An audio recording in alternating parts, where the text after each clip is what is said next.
ಯೋಂತಃ ಪ್ರವಿಶ್ಯ ಮಮ ವಾಚಮಿಮಾಂ ಪ್ರಸುಪ್ತಾಂ ಸಂಜೀವಯತ್ಯಖಿಲಶಕ್ತಿಧರಸ್ವಧಾಮ್ನಾ ಅನ್ಯಾಂಶ್ಚ ಹಸ್ತಚರಣಶ್ರವಣತ್ವಗಾದೀನ್ ಪ್ರಾಣಾನ್ನಮೋ ಭಗವತೆ ಪುರುಷಾಯ ತುಭ್ಯಂ. ಯಾ ವರ್ಣಪದವಾಕ್ಯಾರ್ಥಗದ್ಯಪದ್ಯಸ್ವರೂಪಿಣಿ ವಾಚಿ ನರ್ತಯತು ಕ್ಷಿಪ್ರಂ ಮೇಧಾನ್ ದೇವಿ ಸರಸ್ವತಿ. ಶ್ರುತಿಸ್ಮೃತಿಪುರಾಣಾನಾಂ ಆಲಯಂ ಕರುಣಾಲಯಂ ನಮಾಮಿ ಭಗವತ್ಪಾದಂ ಶಂಕರಂ ಲೋಕಶಂಕರಂ. ಸಿಂಧೂರಾರುಣವಿಗ್ರಹಾಂ ತ್ರಿನಯನಾಂ ಮಾಣಿಕ್ಯಮೌಲಿಸ್ಫುರತ್ ತಾರಾನಾಯಕಶೇಖರಾಂ ಸ್ಮಿತಮುಖೀಂ ಆಪೀನವಕ್ಷೋರುಹಾಂ. ಪಾಣಿಭ್ಯಾಂ ಅಲಿಪೂರ್ಣರತ್ನಚಷಕಂ ರಕ್ತೋತ್ಪಲಂ ಬಿಭ್ರತೀಂ ಸೌಮ್ಯಾಂ ರತ್ನಘಟಸ್ಥರಕ್ತಚರಣಾಂ ಧ್ಯಾಯೇತ್ ಪರಾಮಂಬಿಕಾಂ. ದೃಶಾದ್ರಾಘೀಯಸ್ಯ ಧರದಲಿತನೀಲೋತ್ಪಲರುಚ ದವೀಯಾಂಸಂ ದೀನಂ ಸ್ನಪಯ ಕೃಪಯಾ ಮಾಮಪಿ ಶಿವೆ. ಅನೇನಾಯಂ ಧನ್ಯೋ ಭವತಿ ನಚತೆ ಹಾನಿರ್ಯತಃ ವನೇ ವಾ ಹರ್ಮ್ಯೇ ವಾ ಸಮಕರ ನಿಪಾತೋ ಹಿಮಕರಃ. ವನೇ ವಾ ಹರ್ಮ್ಯೇ ವಾ ಸಮಕರ ನಿಪಾತೋ ಹಿಮಕರಃ. ನನ್ನ ಅಧ್ಯಾತ್ಮ ಬಂಧುಗಳೇ, ಎಲ್ಲ ಹಿರಿಯರೇ ಮತ್ತು ಈ ಸರಣಿಗೆ ದತ್ತಿ ನ್ಯಾಸಕರ್ತರಾಗಿ ಪ್ರಾಯೋಜಕರಾಗಿ ಸಹಕರಿಸ್ತಾ ಇರುವಂಥ ಎಲ್ಲ ದತ್ತಿ ನ್ಯಾಸಕರ್ತ ಪರಿವಾರದವರೇ, ನನ್ನ ಮತ್ತು ನಿಮ್ಮೆಲ್ಲರ ಹೃನ್ಮಂದಿರವನ್ನು ಬೆಳಗ್ತಾ ಇರುವಂಥ ಶ್ರೀಮಾತಾ ಎನ್ನುವ ಮಹಾಚೈತನ್ಯ ಸ್ವರೂಪಿಣಿಗೆ ಅನಂತ ಕೃತಜ್ಞತೆಗಳನ್ನು ಸಲ್ಲಿಸಿ ಇಂದಿನ ಚಿಂತನೆಗೆ ಮುಂದಾಗ್ತಾ ಇದ್ದೇನೆ. ನಾನು ಸಲ್ಲಿಸಬೇಕಾದ ಕೃತಜ್ಞತೆಯನ್ನು ಉಪನ್ಯಾಸ ಮುಗಿದ ಮೇಲೆ ಆಗಲೇ ಒಟ್ಟಿಗೆ ಎಲ್ಲವನ್ನು ಸಹ ಸೇರಿಸಿ ಹೇಳಿಬಿಡ್ತೇನೆ. ಏಕೆಂದರೆ ಹೇಳಬೇಕಾದಂತಹ ಕ್ರಮಿಸಬೇಕಾದಂತಹ ದಾರಿ ತುಂಬ ಉಂಟು. ಹಾಗಾಗಿ ಆದಷ್ಟು ಬೇಗ ವಿಷಯಗಳ ಕಡೆಗೆ ಗಮನ ಹರಿಸೋಣ.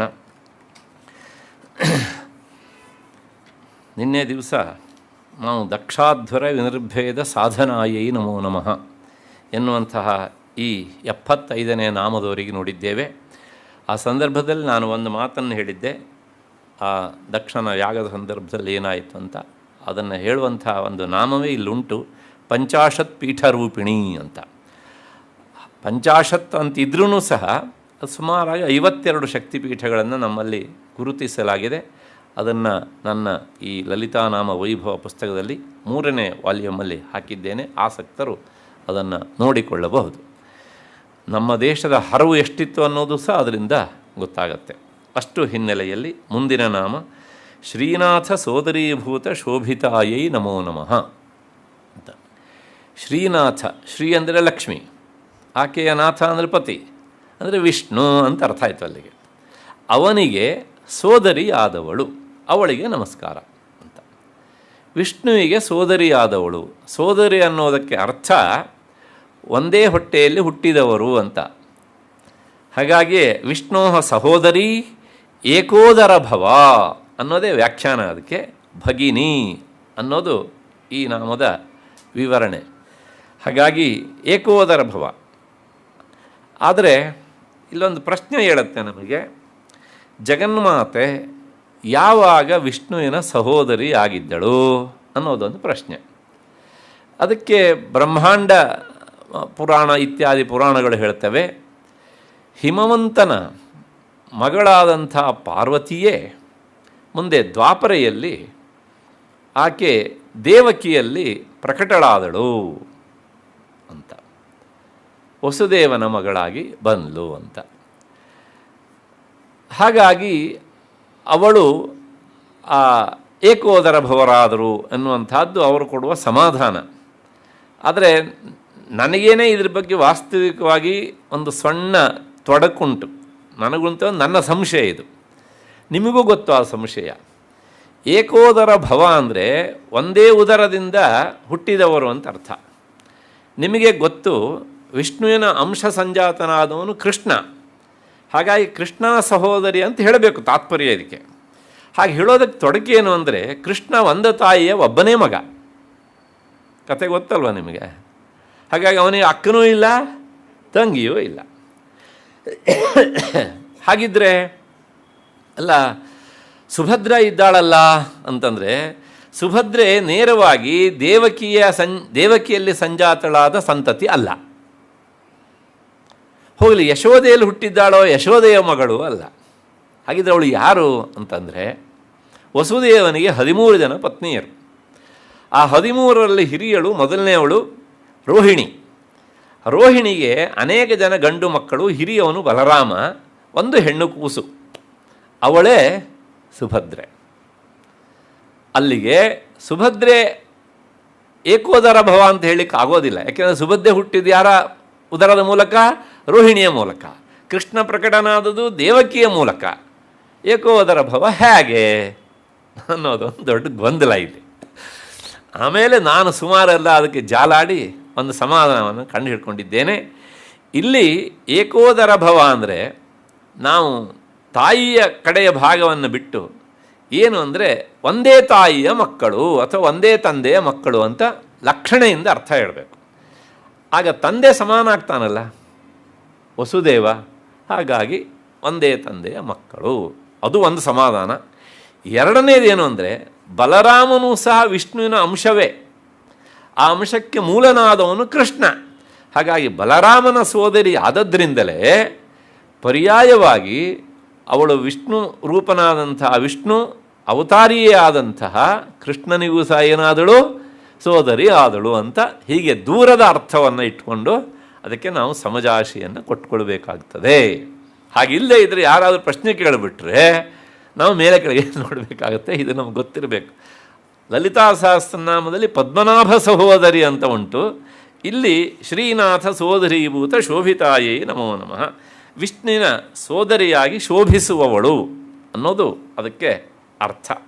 ಅಷ್ಟು ಹಿನ್ನೆಲೆಯಲ್ಲಿ ಈ ನಾಮದ ವಿವರಣೆ ಆಯಿತು ಅಂತ ಅಂದ್ಕೊಳ್ಳೋಣ. ಮುಂದೆ ಚಂದ್ರಶೇಖರ ಭಕ್ತಾರ್ತಿ ಭಂಜನಾಯೇ ನಮೋ ನಮಃ. ಚಂದ್ರ ಶೇಖರೇ ಯಸ್ಯ ಸಹ, ಯಾವನ ಮುಡಿಯಲ್ಲಿ ಚಂದ್ರನಿದ್ದಾನೋ ಅವನು ಚಂದ್ರಶೇಖರ. ಯಾರು? ಶಿವ. ಅಂತಹ ಚಂದ್ರಶೇಖರನ ಅಂದರೆ ಶಿವನ ಭಕ್ತರ ಆರ್ತಿ ಅಂದರೆ ಮಾನಸಿಕವಾದ ನೋವು. ವ್ಯಾಧಿ ಬೇರೆ, ಆರ್ತಿ ಬೇರೆ. ವ್ಯಾಧಿ ದೇಹಕ್ಕೆ ಬರುವ ಕಾಯಿಲೆ, ಆರ್ತಿ ಮನಸ್ಸಿಗೆ ಬರುವ ಕಾಯಿಲೆ. ಅಂತಹ ಆ ಶಿವನ ಭಕ್ತರಿಗೆ ಉಂಟಾಗುವಂಥ ಅಕಸ್ಮಾತ್ ಆಗಿದ್ದರೆ ಅಂತ ಅರ್ಥ. ಆ ಮಾನಸಿಕವಾದಂತಹ ಕ್ಲೇಶವನ್ನು ನಿವಾರಣೆ ಮಾಡುವವಳು. ಅದು ಯಾಕ್ರಿ ಹಾಗೆ ಅಂದರೆ, ಹೌದಾ, ನಮ್ಮ ಯಜಮಾನರ ಭಕ್ತರು, ನಮ್ಮ ಯಜಮಾನರ ನೆಂಟರು ನಮಗೂ ಭಕ್ತರಾಗ್ತಾರೆ, ನಮಗೂ ಸಹ ಏನಾಗ್ತಾರೆ? ನೆಂಟರೇ ಆಗ್ತಾರೆ. ಒಂದು. ಎರಡನೇದು, ಪ್ರಾರಂಭದಿಂದ ಹೇಳ್ತಾ ಬಂದಿದ್ದೇನೆ, ಶಿವಶಿವಯ್ಯರಲ್ಲಿ ಏನಿಲ್ಲ, ಇದು ಇಲ್ಲ, ಭೇದ ಅನ್ನೋದು ಇಲ್ಲ. ಆದ್ದರಿಂದ ಶಿವನ ಭಕ್ತರು ಶಿವಯ ಭಕ್ತರೂ ಸಹ ಹೌದು. ಹಾಗಾಗಿ ತನ್ನ ಭಕ್ತರ ಮಾನಸಿಕ ನೋವನ್ನು ನೀಗಿಸುವವಳು ಅನ್ನೋದು ಅದರ ತಾತ್ಪರ್ಯ. ಈಗ ಮುಂದೆ ವೇದಾಂತದ ಹಿನ್ನೆಲೆಯಲ್ಲಿ ವಿಚಾರವನ್ನು ಹೇಳ್ತಾರೆ. ನಾನು ಮೊದಲಿಂದನೂ ಹೇಳ್ತಾ ಬಂದಿದ್ದೇನೆ, ನಮಗೆ ತೊಡಕಾಗೋದಿಲ್ಲ ಅಂದರೆ ಇಲ್ಲೇನೆ ಲಲಿತಾ ಸಹಸ್ರನಾಮದಲ್ಲಾಗಲಿ, ತ್ರಿಶತಿಯಲ್ಲಾಗಲಿ, ಅಷ್ಟೋತ್ತರದಲ್ಲಾಗಲಿ ಇದ್ದಕ್ಕಿದ್ದ ಹಾಗೆ ಕಾವ್ಯದ ನೆಲೆಯಲ್ಲಿ ವರ್ಣನೆ ಮಾಡ್ತಾರೆ. ಅದನ್ನಷ್ಟಕ್ಕೆ ಕೈಬಿಟ್ಟು ದಿಢೀರಂತ ವೇದಾಂತ ವಿಚಾರ ಹೇಳ್ತಾರೆ. ಅದು ಗೊತ್ತಿದ್ದರೆ ನಮಗೆ ಸ್ಪಷ್ಟವಾಗುತ್ತೆ, ಹಾಗಿಲ್ಲದೆ ಇದ್ದರೆ ಸ್ವಲ್ಪ ಕಷ್ಟ ಆಗುತ್ತೆ ಅರ್ಥ. ಏನು? ಸರ್ವೋಪಾಧಿ ವಿನಿರ್ಮುಕ್ತ ಚೈತನ್ಯಾಯೇ ನಮೋ ನಮಃ. ಓಕ್ಲೆ ಸಂಸ್ಥೆಗೆ ಬರೋರಿಗೆ ಗೊತ್ತು ಉಪಾಧಿ ಅಂದರೆ ಏನು, ಚೈತನ್ಯ ಅಂದರೆ ಏನು ಅಂತ. ಕೇಳಿ ಕೇಳಿ ಕೇಳಿ ಸಂಸ್ಕಾರ ಆಗಿರುತ್ತೆ ನಮಗೆ. ಹಾಗಾಗಿ ಸರ್ವ ಉಪಾಧಿ, ಉಪಾಧಿ ಅಂದರೆ ಏನು? ಒಂದು ದೊಡ್ಡ ವಸ್ತುವನ್ನು ಬೇರ್ಪಡಿಸುವ ಸಾಧನ, ಮತ್ತು ಆ ದೊಡ್ಡ ವಸ್ತುವಿನಲ್ಲಿ ಇದು ಸಹ ಅಡಕ ಆಗಿಬಿಡುತ್ತೆ. ಹಾಗಾಗಿ ಅಂತಹ ಯಾವುದೇ ಉಪಾಧಿ ಇಂದಲೂ ಸಹ ಆಕೆ ಒಳಪಡದೇ ಇರುವವಳು. ಹಾಗಾಗಿ ಅವಳೆ ನಿಜವಾಗಿ ಯಾವ ಉಪಾಧಿಯಿಂದಲೂ ಪ್ರತ್ಯೇಕತೆ ಎನ್ನುವುದು ಬರುವುದಿಲ್ಲ. ಹೇಗಿರ್ತಾಳೆ? ಅಖಂಡ ಚೈತನ್ಯ ರೂಪಿಣಿಯಾಗಿರ್ತಾಳೆ. ಅದಕ್ಕೋಸ್ಕರ ಸರ್ವೋಪಾಧಿ ವಿನಿರ್ಮುಕ್ತ ಮತ್ತು ಕೇವಲ ಚೈತನ್ಯ ರೂಪಿಣಿ ಅಂತಹ ಚೈತನ್ಯಾಯೈ ನಮೋ ನಮಃ. ಇದು ಜಗನ್ಮಾತೆಯ ಸ್ವರೂಪ ಲಕ್ಷಣವನ್ನು ಹೇಳುವಂಥದ್ದು. ಅವಳು ನಿಜವಾಗಿಯೂ ಸಹ ಕೇವಲ ಶುದ್ಧ ಚೈತನ್ಯ ರೂಪಿಣಿ.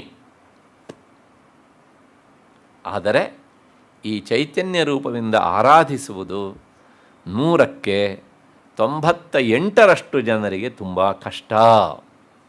ಹಾಗಾಗಿ ಆ ಚೈತನ್ಯದಲ್ಲಿ ನಾವೇ ಒಂದು ಉಪಾಧಿಯಿಂದ ರೂಪವನ್ನು ಕಲ್ಪಿಸಿಕೊಳ್ತೇವೆ.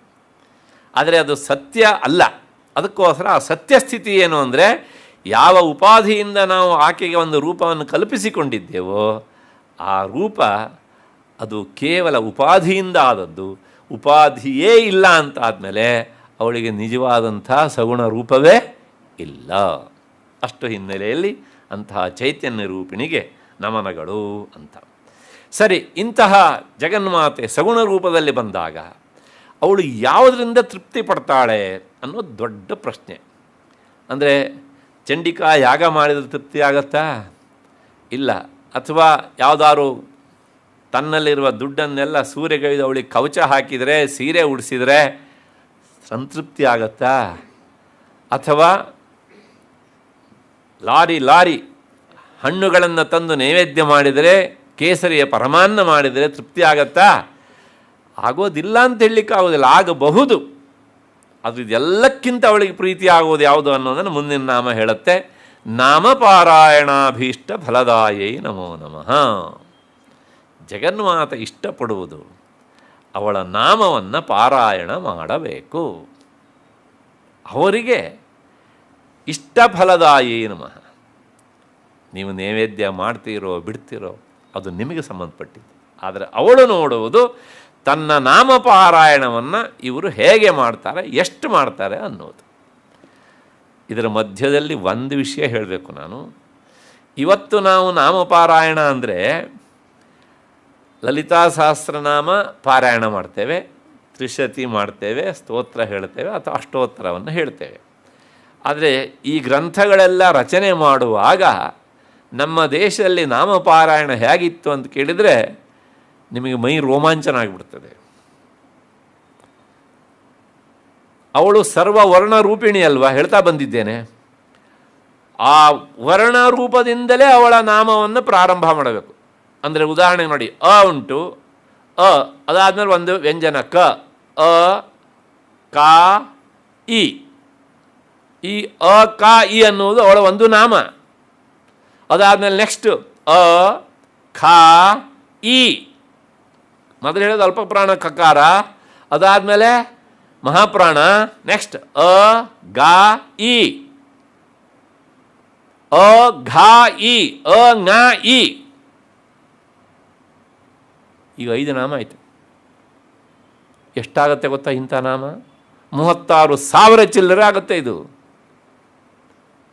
ಭಾಸ್ಕರ ರಾಯರು ಬರೀತಾರೆ, ಅವರ ಕಾಲದಲ್ಲಿ ಇದ್ದಂಥ ನಾಮಪಾರಾಯಣದ ವ್ಯವಸ್ಥೆ ಅಂದರೆ ಒಂದೇ ಒಂದು ವರ್ಣವನ್ನು ಸಹ ನಾವು ತಪ್ಪಿಸೋದಕ್ಕೆ ಸಾಧ್ಯ ಇಲ್ಲ.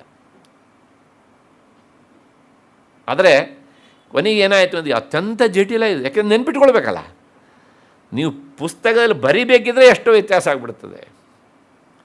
ಆಮೇಲೆ ಏನಾಯ್ತು ಕೇಳಿದರೆ ನಾಮ ಅನ್ನೋದಕ್ಕೆ ಹೆಸರು ಅಂತ ಅರ್ಥ. ಹಾಗಾಗಿ ಜಗನ್ಮಾತೆಯ ನೇರ ಹೆಸರುಗಳನ್ನು ಇಟ್ಕೊಂಡು ಪಾರಾಯಣ ಮಾಡುವುದೇ ನಾಮಪಾರಾಯಣ ಎನ್ನುವಂಥದ್ದು ರೂಢಿಯಲ್ಲಿ ಬಂತು. ನಾನು ಹಿಂದೆ ಹೇಳಿದ್ದೇನೆ, ಚಂದ್ರಿಕಾ ವ್ಯಾಖ್ಯಾನಕಾರರು ಅಂತ, ಅವರು 19ನೇ ಶತಮಾನದ ಕೊನೆಯಲ್ಲಿದ್ದವರು. ಅವ್ರ ಕಾಲದಲ್ಲೇ ಈ ಪದ್ಧತಿ ಕೈತಪ್ಪಿ ಹೋಗಿತ್ತು. ಭಾಸ್ಕರ ರಾಯರು ಆದಮೇಲೆ ನಮ್ಮ ದೇಶದಲ್ಲಿ ಬಂದಂತಹ ಬಹಳಷ್ಟು ಜನರು ಇದಕ್ಕೆ ವ್ಯಾಖ್ಯಾನ ಬರೆದಿದ್ದಾರೆ. ಅವರು ಯಾರೂ ಸಹ ಈ ರೀತಿಯಾದಂಥ ನಾಮಪಾರಾಯಣವನ್ನು ಉದ್ಧರಿಸಲಿಲ್ಲ. ಆದರೆ 17ನೇ ಶತಮಾನದಲ್ಲಿದ್ದಂಥ ಭಾಸ್ಕರ ರಾಯರು ಮಾತ್ರ ನಮ್ಮ ದೇಶದ ನಿಜವಾದ ನಾಮಪಾರಾಯಣ ಪದ್ಧತಿ ಇದಾಗಿತ್ತು ಅನ್ನೋದನ್ನು ಸ್ಪಷ್ಟವಾಗಿ ತಿಳಿಸಿಕೊಡ್ತಾರೆ. ಬರೇ ಅಕ್ಷರಗಳ ಸಮೂಹ ಅಂದರೆ ಅವಳು ವರ್ಣರೂಪಿಣಿ ಅನ್ನೋದಿಗೆ. ಅಷ್ಟು ಹಿನ್ನೆಲೆಯಲ್ಲಿ ಅಂತಹ ನಾಮಪಾರಾಯಣದಿಂದ ಸಂತೋಷಗೊಂಡು ಭಕ್ತರ ಅಭೀಷ್ಟವನ್ನು, ಇಚ್ಛೆಯನ್ನು ಪೂರ್ತಿಗೊಳಿಸುವವಳು ಅಂತ. ಸರಿ, ಜಗನ್ಮಾತೆ ಏನು ಮಾಡ್ತಾಳೆ? ಅವಳಿಗೆ ಏನು ಕೆಲಸ?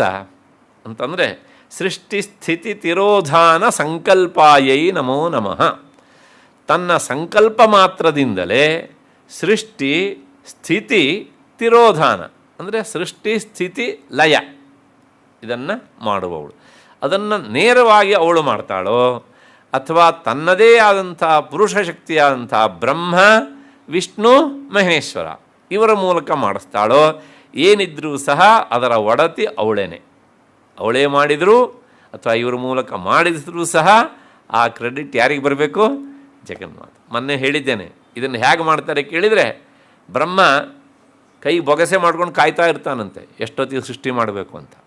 ಒಮ್ಮೆ ಹುಬ್ಬನ್ನು ಅವಳು ಕುಣಿಸ್ತಾಳೆ, ಆಗ ಅವನು ಶುರು ಮಾಡ್ತಾನೆ. ಅದಾದಮೇಲೆ ಅದರ ಪಾಲನೆಗೆ ವಿಷ್ಣು ಕೈ ಜೋಡಿಸಿ ನಿಂತಿರ್ತಾನೆ, ಯಾರ ಜೊತೆಗೂ ಮಾತಿಲ್ಲ, ಬರೇ ಕಣ್ಣು ಸನ್ನೆಗಳಿಂದ ಅದು ಹೀಗೆ ಸಾಗುತ್ತೆ. ಹೀಗೆ ಅವಳ ಕ್ರಿಯೆಯೆಲ್ಲ ಈ ಭ್ರೂ ವಿಲಾಸದಿಂದಲೇ, ಅಷ್ಟು ಹಿನ್ನೆಲೆಯಲ್ಲಿ ಸಂಕಲ್ಪ ಮಾತ್ರದಿಂದಲೇ ಸೃಷ್ಟಿ ಸ್ಥಿತಿ ಲಯಗಳನ್ನು ಮಾಡುವವಳು. ಆಯಿತು, ಚೈತನ್ಯ ರೂಪ ಅಂತ ಹೇಳಿ ಆಯಿತು. ನಿನ್ನೆ ಮೊನ್ನೆ ಎಲ್ಲ ಅವಳ ಸ್ಥೂಲ ಶರೀರವನ್ನು ವರ್ಣನೆ ಮಾಡಿದ್ದೇವೆ, ಮುಂದೆ ಮತ್ತು ಬರುತ್ತೆ. ಈಗ ಅವಳ ಮಂತ್ರ ಸ್ವರೂಪವನ್ನು ವರ್ಣನೆ ಮಾಡುವ ನಾಮ ಶ್ರೀ ಷೋಡಶಾಕ್ಷರೀ ಮಂತ್ರ ಮಧ್ಯಗಾಯೈ ನಮೋ ನಮಃ. ಪಂಚದಶಾಕ್ಷರಿ ಮಂತ್ರಕ್ಕೆ ಒಂದು ಅಕ್ಷರವನ್ನು ಸೇರಿಸಿದರೆ ಆಗ 16 ಅಕ್ಷರ ಆಗುತ್ತೆ. ಅದಕ್ಕೆ ಷೋಡಶಾಕ್ಷರಿ ಮಂತ್ರ ಅಂತ ಹೆಸರು. ಆ ಷೋಡಶಾಕ್ಷರ ಮಂತ್ರದ ಮಧ್ಯದಲ್ಲಿ ಅವಳು ನೆಲೆಸಿದ್ದಾಳೆ. ಮಂತ್ರವೇ ಅವಳ ಶರೀರ ಅನ್ನೋದನ್ನು ಪ್ರಾರಂಭದಿಂದ ಹೇಳ್ತಾ ಬಂದಿದ್ದೇನೆ. ಇನ್ನೊಂದು ಸಲ ನೆನಪಿಸ್ಬಿಡ್ತೇನೆ, ಯಾಕೆಂದರೆ ಮತ್ತೆ ಪುನಃ ಇದನ್ನು ಹೇಳಲಿಕ್ಕೆ ಅವಕಾಶ ಸಿಗುತ್ತಾ ಇಲ್ಲ ಗೊತ್ತಿಲ್ಲ. ಅವಳಿಗೆ ನಮ್ಮ ಹಾಗೆ ಇರುವಂಥದ್ದು ಸ್ಥೂಲ ಶರೀರ, ಕರಚರಣಾದಿ ಅವಯವಗಳಿಂದ ಕೂಡಿದ್ದು ಒಂದು. ಎರಡನೇ ಶರೀರ ಇದೇ ಮಂತ್ರ ಶರೀರ, ಅಲ್ಲ ಯಂತ್ರ ಶರೀರ. ಎರಡನೇದು ಮಂತ್ರ ಶರೀರ, ಇದೇ ಪರಾಶರೀರ ಅಂತ ಕರೀತಾರೆ. ಇದು ಅವಳ ಅತ್ಯಂತ ಸೂಕ್ಷ್ಮ ಅಂತ ಶರೀರ. ಈ ಮಂತ್ರ ಬೇರೆ ಅಲ್ಲ, ಅವಳು ಬೇರೆ ಅಲ್ಲ. ಇದು ನಮಗೆ ಸ್ಪಷ್ಟವಾಗಿ ಗೊತ್ತಿರಬೇಕು. ಅಷ್ಟು ಹಿನ್ನೆಲೆಯಲ್ಲಿ ಆ ಷೋಡಶಾಕ್ಷರ ಮಂತ್ರದ ಮಧ್ಯದಲ್ಲಿ ವಿರಾಜಮಾನಳಾದವಳು, ಆ ಮಂತ್ರವೇ ಅವಳು. ನೆಕ್ಸ್ಟ್, ಇಂತಹ ಜಗನ್ಮಾತೆ ಹೇಗಿದ್ದಾಳೆ, ಅವಳು ದೇಹ ಹೇಗುಂಟು ಕೇಳಿದರೆ, ಅನಾದ್ಯಂತ ಸ್ವಯಂಭೂತ ದಿವ್ಯಮೂರ್ತಿಯೈ ನಮೋ ನಮಃ. ಆದಿ ಅಂತರಹಿತವಾದಂತಹ ಸ್ವಯಂ ಸಿದ್ಧವಾದಂತಹ ದಿವ್ಯ ದೇಹದವಳು. ನಮ್ಮದೆಲ್ಲ ಸ್ವಯಂ ಸಿದ್ಧವಾದ ದೇಹ ಅಲ್ಲ, ನಮ್ಮದು ಪಾಂಚಭೌತಿಕವಾದಂತಹ ದೇಹ. ಹೌದು ತಾನೇ? ಆ ಪಂಚಭೂತಗಳಿದ್ದೇ ಒಂದು ಪ್ರಭಾವ ಜಾಸ್ತಿ ಇಲ್ಲಿ. ಕೊನೆಗೆ ಅದಕ್ಕೋಸ್ಕರ ಬಿಟ್ಟಾದಮೇಲೆ ಏನಾಗುತ್ತೆ, ಅದು ಪಾರ್ಥಿವ ಶರೀರ ಅಂತ. ಮೊದಲು ಅದೇ ಇತ್ತು, ಆದರೆ ಕೊನೆಯದಾಗಿ ಅದೇ ಹೆಚ್ಚಾಗಿ ಆಗಿಬಿಡುತ್ತೆ. ಅದಕ್ಕೋಸ್ಕರ ಅದರ ಜಗನ್ಮಾತೆ ಇದು ಹಾಗಲ್ಲ, ಅದು ಸಿದ್ಧವಾದಂಥ, ಹಾಗಾಗಿ ಡಿವೈನ್ ಬಾಡಿ ಅಂತ ಹೇಳಬೇಕು ನಾವು. ಹಾಗಾಗಿಯೇ ಬಹಳಷ್ಟು ಜನ ನಮ್ಮ ಅವತಾರ ಪುರುಷರು ನೋಡಿ ಆ ದೇಹವನ್ನು ಇಲ್ಲಿ ಬಿಟ್ಟು ಹೋಗೋದಿಲ್ಲ. ಶ್ರೀರಾಮಚಂದ್ರ ತಾನು ನಿರ್ಯಾಣ ಆಗುವ ಕಾಲದೊಳಗೆ ಏನು ಮಾಡ್ದ, ಸರಯೂ ನದಿಯಲ್ಲಿ ಹೋದ. ಗೊತ್ತು ಅವರಿಗೆ ಆ ದೇಹ ಇಲ್ಲಿ ಬಿಟ್ಟರೆ ಮುಂದೆ ಬಂದವರು ಹೊಡ್ಕೊಳ್ತಾರೆ ಅಂತ. ಹಾಗಾಗಿ ಆ ದೇಹ ಬಿಡಲಿಲ್ಲ, ಅದನ್ನು ಹಾಗೇ ತಗೊಂಡು ಹೋಗ್ಬಿಟ್ಟ. ಶ್ರೀಕೃಷ್ಣ ದೇಹ ಏನು ಮಾಡಿದ, ತನ್ನ ಅವತಾರವನ್ನು ಪರಿಸಮಾಪ್ತಿಗೊಳಿಸುವಾಗ ತನ್ನ ಯೋಗಶಕ್ತಿಯಿಂದ ಹಾಗೆ ಮೇಲಕ್ಕೆ ತಗೊಂಡು ಹೋದ ಅದನ್ನು. ಅವನು ಸಹ ಇಲ್ಲಿ ಅದನ್ನು ಬಿಡಲಿಲ್ಲ. ಜಗನ್ಮಾತೆ ದಕ್ಷನ ಆ ಯಾಗ ಮಂಟಪದಲ್ಲಿ ಯೋಗಾಗ್ನಿಯಿಂದ ತನ್ನ ದೇಹವನ್ನು ಬಿಟ್ಟರು. ಕೊನೆಗೆ ಏನಾಯಿತು ಅಂತ ನಿನ್ನೆ ಹೇಳಿದ್ದೇನೆ. ಹೀಗೆ ಒಬ್ಬೊಬ್ಬರು ದೇಹ ವಿಸರ್ಜಿಸುವುದು ಸಹ ಅದು ಬೇರೆ ಬೇರೆ ಬೇರೆ ಬೇರೆ ರೀತಿಯಲ್ಲಿರ್ತದೆ. ಹಾಗಾಗಿ ಜಗನ್ಮಾತೆಯ ದೇಹ ಅದು ಅಳಿಯಲಿಲ್ಲ. ಈ ದೇಹ ಈ ದೇಶದಲ್ಲಿ, ಈ ರಾಷ್ಟ್ರದಲ್ಲಿ ಶಕ್ತಿ ಸ್ಥಾನವಾಗಿ ಇವತ್ತಿಗೂ ಸಹ ಏನಾಗ್ತಾ ಇದೆ, ವಿಜೃಂಭಿಸ್ತಾ ಇದೆ ಅಷ್ಟೆ. ಅಷ್ಟು ಹಿನ್ನೆಲೆಯಲ್ಲಿ ಅನಾದಿ ಅಂತ ಸ್ವಯಂಭೂತ ದಿವ್ಯಮೂರ್ತಿಯೈ ನಮೋ ನಮಃ. ಅದಾದಮೇಲೆ ಜಗನ್ಮಾತೆಯನ್ನು ವಿಶೇಷವಾಗಿ ಯಾರ್ಯಾರು ಆರಾಧಿಸ್ತಾರೆ ಅಂದರೆ, ನಾವು ಇದ್ದೇವೆ ನೋಡ್ಕೊಳ್ಳೋಣ ಇದರೊಳಗೆ. ಭಕ್ತ ಹಂಸ ಪರಿಮುಖ್ಯ ವಿಯೋಗಾಯೈ ನಮೋ ನಮಃ. ಭಕ್ತ ಹಂಸ ಪರಿಮುಖ್ಯ ವಿಯೋಗಾಯೈ ನಮೋ ನಮಃ. ಇಲ್ಲೊಂದು ಶಬ್ದ ಉಂಟು ವಿಯೋಗ ಅಂತ. ವಿಯೋಗ ಅಂದರೆ ಅಗಲುವಿಕೆ ಅಂತ ಅರ್ಥ ಉಂಟು, ಆದರೆ ಇಲ್ಲಿ ಹಾಗೆ ಅರ್ಥ ಅಲ್ಲ. ಏನರ್ಥ ಅಂದರೆ ಸುತ್ತುವರಿಯೋದು, ಅವ್ರನ್ನ ಆವರಿಸಿಕೊಂಡಿರೋದು. ವಿಶೇಷೇಣ ಯೋಗ, ಯೋಗ ಅನ್ನೋದಕ್ಕೆ ಅರ್ಥ ಕೂಡಿಕೊಳ್ಳುವುದು ಅಂತ ಅರ್ಥ.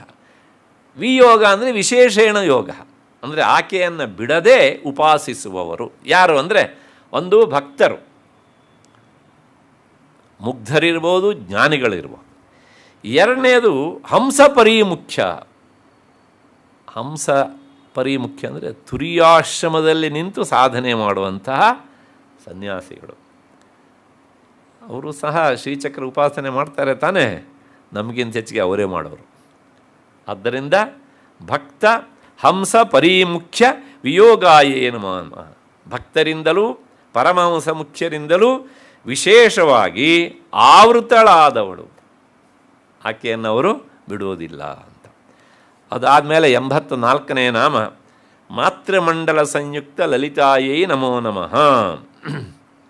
ಮಾತೃಮಂಡಲ, ನಮ್ಮ ಮಾತೃಮಂಡಲ ಗೊತ್ತಿಲ್ಲ, ಮಾತೃಮಂಡಳಿ ಗೊತ್ತು, ಅದಲ್ಲ. ಹಾಗಿದ್ರೆ ಮಾತೃಮಂಡಲ ನೋಡಿ, ಏನು ಅರ್ಥನೇ ಆಗೋದಿಲ್ಲ ಹಿಂಗಂದ್ರೆ ಏನು ಅಂತ. ಮಾತೃ ಅಂದರೆ ಜನ್ಮ ಕೊಟ್ಟ ತಾಯಿ ಅಂತ ಅರ್ಥ ಅಲ್ಲ, ಇಲ್ಲಿ ವರ್ಣಗಳು ಅಂತ ಅರ್ಥ, ಅಕ್ಷರಗಳು ಅಂತ ಅರ್ಥ. ಯಾವ ಅಕ್ಷರಗಳು ಅಂದರೆ ಅಕಾರದಿಂದ ಪ್ರಾರಂಭಿಸಿ ಕ್ಷಕಾರದವರೆಗೆ ಇರುವಂಥ ಎಲ್ಲ ವರ್ಣಗಳು ಸಹ ಮಾತೃಗಳು. ಅಂತಹ ಮಾತೃಮಂಡಲ ಅಂದರೆ ವರ್ಣ ಸಮುದಾಯ. ಅಂತಹ ವರ್ಣ ಸಮುದಾಯದಿಂದ ಕೂಡಿದವಳು ಅಂದರೆ ಎಲ್ಲ ಅಕ್ಷರಗಳು ಸಹ ಅವಳನ್ನು ಸೇವಿಸ್ತವೆ. ಅಂದರೆ ಆಕೆಯ ರೂಪದಲ್ಲಿ ನಿಂತು ನಮಗೆ ಜ್ಞಾನವನ್ನು ತಂದು ಕೊಡೋದಕ್ಕೆ ಕಾರಣೀಭೂತವಾಗ್ತವೆ. ಹಾಗಾಗಿ ಪ್ರತಿಯೊಂದು ಅಕ್ಷರವೂ ಸಹ ಅವಳ ರೂಪವೇ. ಇಂತಹ ಮಾತೃಕೆಗಳಿಂದ ವರ್ಣಗಳಿಂದ ಕೂಡಿದವಳು. ಹಾಗಾಗಿ ಮಾತೃಮಂಡಲ ಸಂಯುಕ್ತ ಲಲಿತಾಯೈ ನಮೋ ನಮಃ ಆಯಿತು. ಮತ್ತು ಅವಳ ಸಗುಣ ರೂಪ ಭಂಡದೈತ್ಯ ಮಹಾಸತ್ವ ನಾಶನಾಯೇ ನಮೋ ನಮಃ. ಲಲಿತಾ ಸಹಸ್ರನಾಮದ ಪ್ರಾರಂಭದ ನಾಮಗಳಲ್ಲಿಯೇ ಹೇಳಿದ್ದೇನೆ, ಭಂಡಾಸುರ ಅನ್ನೋನು ಒಬ್ಬ ಇದ್ದ ಅಂತ. ಅವತ್ತು ನಮ್ಮ ದೇಶದಲ್ಲಿ ಒಬ್ಬನೇ ಇದ್ದ ಈ ಭಂಡ.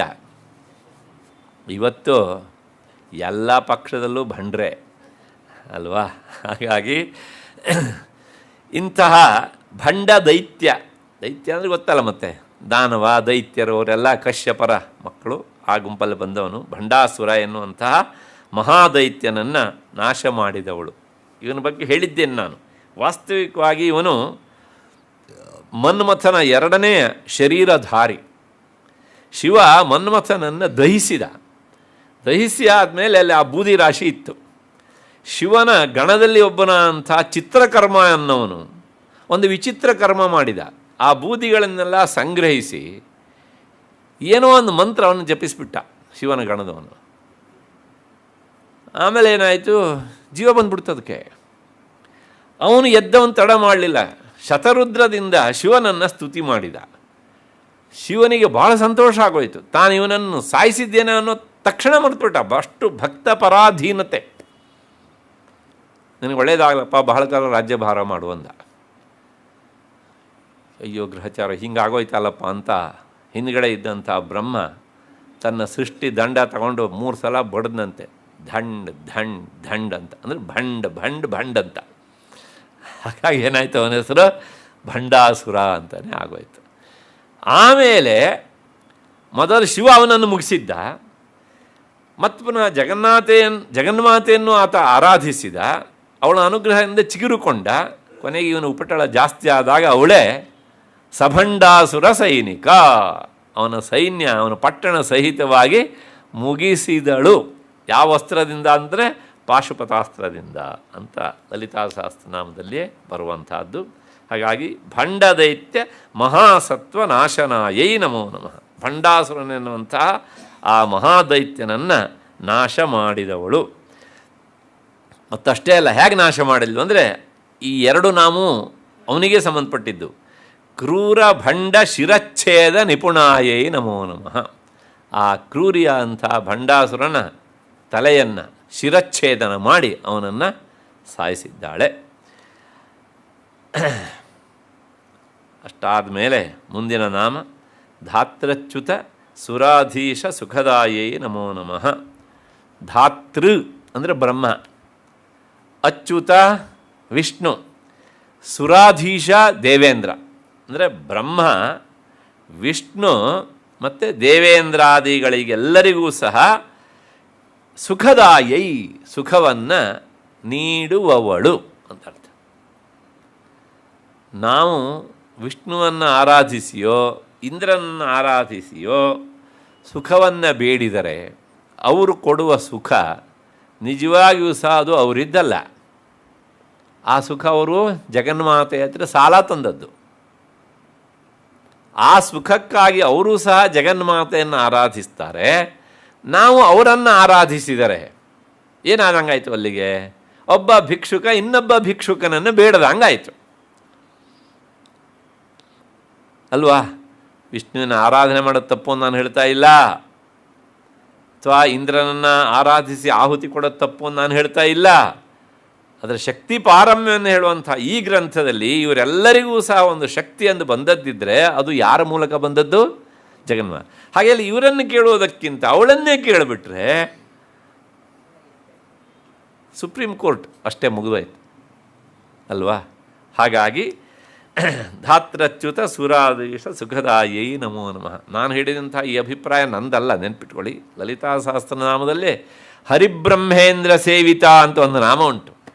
ಅದರ ಬಗ್ಗೆ ಭಾಸ್ಕರ ರಾಯರು ಬಹಳ ಸುಂದರವಾದಂಥ ವಿವರಣೆಯನ್ನು ಕೊಟ್ಟಿದ್ದಾರೆ. ಆ ಹಿನ್ನೆಲೆಯಲ್ಲಿ ಈ ಮಾತನ್ನು ಹೇಳಿದ್ದೇನೆ. ಆಯಿತು. ಅದಾದಮೇಲೆ ಇವತ್ತು ಇನ್ನಿಬ್ಬರು ಹೊಸಬರು ನಮಗೆ ಕಾಣ್ತಾ ಇದ್ದಾರೆ. ಅವರ ಹೆಸರು ಏನಪ್ಪ ಅಂದರೆ ಒಬ್ಬ ಚಂಡ, ಇನ್ನೊಬ್ಬ ಮುಂಡ ಅಂತ. ಚಂಡಮುಂಡ ನಿಶುಂಭಾದಿ ಖಂಡನಾಯೈ ನಮೋ ನಮಃ ಅಂತ. ಇವರು ಯಾರು? ಇವರು ಅಂದರೆ ಇವತ್ತು ಸ್ವಲ್ಪ ಅವರು ವಿಳಾಸ ಕೊಟ್ಬಿಡ್ತೇನೆ.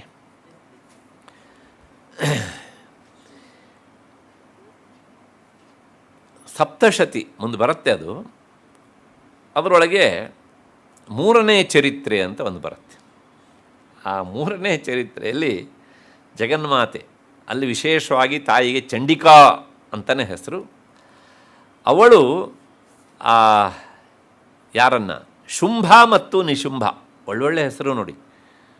ಅಕಸ್ಮಾತ್ ಎಲ್ಲರೂ ನಾಮಕರಣಕ್ಕೆ ಹೋದಾಗ ಒಳ್ಳೆಯ ಹೆಸರು ನೆನಪಾಗದೇ ಇದ್ದರೆ ನಿಮ್ಮ ಹತ್ರ ಕೇಳಿಬಿಟ್ರೆ ಈ ಹೆಸರನ್ನೆಲ್ಲ ಸಜೆಷನ್ ಮಾಡ್ಬೋದು ಬೇಕಿದ್ರೆ. ಇಟ್ಕೊಳ್ಳದೇನೆ ಆ ಕೆಲಸ ಮಾಡೋದಕ್ಕಿಂತ ಇಟ್ಕೊಂಡು ಮಾಡೋದು ಒಳ್ಳೇದಲ್ವಾ? ಸಮರ್ಥನೆ ಮಾಡ್ತಾ ಇಲ್ಲ ನಾನು. ನಮ್ಮಲ್ಲಿ ಒಳ್ಳೊಳ್ಳೆ ಹೆಸರು ಇಟ್ಕೊಬಿಡ್ತಾರ್ರಿ, ಮಾಡೋದೆಲ್ಲ ಅನಾಚಾರವೇ. ನೋಡ್ತಿದ್ದೇವಲ್ವ 4 ದಿವಸದಿಂದ, ಹೌದು ತಾನೆ? ಅದು ಏನು ಜ್ವಲಿಸ್ತಾ ಉಂಟು ಅಂದರೆ ಅಷ್ಟು ಇಷ್ಟಲ್ಲ ಹೀಗೆ ಅಂತ. ಹಾಗಾಗಿ ಆ ಹೆಸರಿಗೆಲ್ಲ ಅವಮಾನ. ಹಾಗಾಗಿ ಈ ಚಂಡ ಮುಂಡ, ಆ ಶುಂಭ ನಿಶುಂಭ ಇದ್ರಲ್ಲ, ಶುಂಭ ಅಣ್ಣ, ನಿಶುಂಭ ತಮ್ಮ, ಮಹಾ ದುಷ್ಟರು. ಅವರ ಕೈ ತೆಳಗಿನ ಆಳುಗಳು ಇವರು. ಯಾರು? ಚಂಡ ಮತ್ತು ಮುಂಡ. ಜಗನ್ಮಾತೆ ಈ ಚಂಡ ಮುಂಡರನ್ನು ಮುಗಿಸ್ಬಾ ಅಂಥೇಳಿ ತನ್ನದೇ ಅಂಶವಾದಂಥ ಕಾಳಿಕಾದೇವಿಯನ್ನು ಕಳಿಸಿದ್ದಾಳೆ. ಅವಳು ಹೋಗಿ ಇವರಿಬ್ಬರನ್ನು ಮುಗಿಸಿ ಇದಿಷ್ಟು ಭಾಗವನ್ನು, ಅವರಿಗೆಲ್ಲ ಜುಟ್ಟಿತ್ತು, ಆ ಜುಟ್ಟನ್ನು ಒಳ್ಳೆ ಈ ಉತ್ತರ ಕರ್ನಾಟಕದಲ್ಲಿ ಈರುಳ್ಳಿ ಚೆಂಡು ಹಿಡ್ಕೊಂಡು ಬರ್ತಾರಲ್ಲ, ಹಂಗೆ ಹಿಡ್ಕೊಂಡು ಬಂದು, ತಾಯಿ ನೀನು ಹೇಳಿದ ಕೆಲಸ ಮುಗಿಸಿದ್ದೇನೆ ಅಂಥೇಳಿ ಆ ಚಂಡಮುಂಡರ ತಲೆಯನ್ನು, ಮುಂಡವನ್ನು ತಗೊಂಡು ಬಂದು ಚಂಡಿಕಾ ಪರಮೇಶ್ವರಿಗೆ ಒಪ್ಪಿಸಿದಳಂತೆ. ಯಸ್ಮಾತ್ ಚಂಡಂಚ ಮುಂಡಂಚ, ನೀನು ಆ ಚಂಡನ ಮತ್ತು ಮುಂಡನ ಏನು ಈ ಶರೀರಗಳನ್ನು ತಂದಿದ್ದೀಯೇ, ಆದ್ದರಿಂದ ಇಂದಿನಿಂದ ನೀನು ಏನ ಆಗಿ ಪ್ರಸಿದ್ಧನಾಗು? ಚಾಮುಂಡ. ನಮ್ಮ ರಾಜ್ಯದ ಆರಾಧ್ಯ ದೇವತೆಯವಳು. ಅವತ್ತು ಇಂಥವ್ರು ಇಬ್ಬರು ಮಾತ್ರ ಇದ್ದರು ನಮ್ಮ ದೇಶದಲ್ಲಿ. ಇವತ್ತು ಆ ತಾಯಿಗೆ ತುಂಬ ಜವಾಬ್ದಾರಿ ಉಂಟು. ಸಾಲದ ಕಲ್ಲೇ ಹೆಚ್ಚಿಗೆ ಸೇರ್ಕೊಬಿಟ್ಟಿದ್ದಾರೆ ಅಲ್ವಾ? ಅಷ್ಟು ಹಿನ್ನೆಲೆಯಲ್ಲಿ ಚಂಡ ಮುಂಡ ನಿಶುಂಭಾದಿ ಖಂಡನಾಯೇ ನಮೋ ನಮಃ. ಅದಾದಮೇಲೆ ಆ ಶುಂಭ ನಿಶುಂಭರನ್ನು ಸಹ ಅವಳು ಮುಗಿಸ್ತಾಳೆ, ಚಂಡಿಕಾ ಪರಮೇಶ್ವರಿ. ಹಾಗಾಗಿ ಚಂಡ ಮುಂಡ ನಿಶುಂಭಾದಿ ದೈತ್ಯರನ್ನು ತುಂಡರಿಸಿದವಳು ಅಂತ ಆ ನಾಮದ ಅರ್ಥ. ಅದಾದಮೇಲೆ ಮುಂದೆ ರಕ್ತಾಕ್ಷ ರಕ್ತಜಿಹ್ವಾದಿ ಶಿಕ್ಷಣಾಯೈ ನಮೋ ನಮಃ ಅಂತ. ಒಬ್ಬ ಇದ್ದ ರಕ್ತಾಕ್ಷ ಅಂತ, ಅಂದರೆ ಅವನ ಕಣ್ಣು ಯಾವಾಗಲೂ ಹೇಗಿರ್ತಿತ್ತೋ, ಕೆಂಪು ಕಣ್ಣು. ಇವತ್ತು ಕಣ್ಣು ತುಂಬ ಕೆಂಪಾಗಿದೆ ಅಂದರೆ ನಾವು ಊಹೆ ಮಾಡ್ಬೋದು. ಏನು ಅಂದರೆ ಅದು ಏನೇನೋ ಭಾಗ್ಯಗಳು ಉಂಟಲ್ಲ ಅಂತ ಹೀಗೆ ಅಂತ. ಅದಾದಮೇಲೆ ಇನ್ನೊಬ್ಬ ಇದ್ದ, ಅವನ ಹೆಸರು ರಕ್ತಜಿಹ್ವ. ರಕ್ತಜಿಹ್ವರು ನಮಗೆ ತುಂಬ ಜನ ಸಿಗ್ತಾರೆ, ಯಾವತ್ತೂ ವೀಳ್ಯದೆಲೆ ತಿನ್ನೋರು, ಕೆಂಪು ನಾಲಿಗೆ ಅಲ್ವಾ. ತಮಾಷೆ ಮಾಡ್ತಿದ್ದೇನೆ. ಅವ್ರ ಹೆಸರು ರಕ್ತಾಕ್ಷ ಮತ್ತು ರಕ್ತಜಿಹ್ವ. ಈ ಇಬ್ಬರನ್ನೂ ಸಹ ಅವಳು ಏನು ಮಾಡಿದ್ದಾಳೆ ಕೇಳಿದರೆ ಪಳಗಿಸಿಬಿಟ್ಟಿದ್ದಾಳೆ, ಅಂದರೆ ಅವ್ರನ್ನ ಮೆತ್ತಗೆ ಮಾಡಿದ್ದಾಳೆ ಅಂತ. ಇಲ್ಲೊಂದು ಸ್ವಲ್ಪ ತೊಡಕುಂಟು, ಏನೊಂದು ಅರ್ಥ ಆಗೋದಕ್ಕೆ. ನಾಮ ಏನುಂಟು ಅಂದರೆ ರಕ್ತಾಕ್ಷ ರಕ್ತಜಿಹ್ವಾದಿ ಶಿಕ್ಷಣಾಯೈ ನಮೋ ನಮಃ ಅಂತುಂಟು. ನಾವು ಇವತ್ತೇನು ಶಿಕ್ಷಣ ಅಂತ ಹೇಳ್ತೇವಲ್ಲ, ಆ ಶಿಕ್ಷಣ ಅನ್ನೋದು ದಂಡನೆ ಎನ್ನುವಂಥ ಅರ್ಥದಲ್ಲಿ ಇಲ್ಲ. ಸಂಸ್ಕೃತದಲ್ಲಿ ವಿದ್ಯೋಪಾಸನೆ ಅನ್ನೋದೇ ಧಾತು, ಶಿಕ್ಷತೆ ಅಂತ ಹೇಳಬೇಕು. ಅದನ್ನು ಗುರೋಸ್ಸಮೀಪಂ ಆಸಾದ್ಯ ಛಾತ್ರ ಶಿಕ್ಷತೆ ಅಂದರೆ ವಿದ್ಯಾಭ್ಯಾಸವನ್ನು ಮಾಡ್ತಾನೆ ಅಂತ.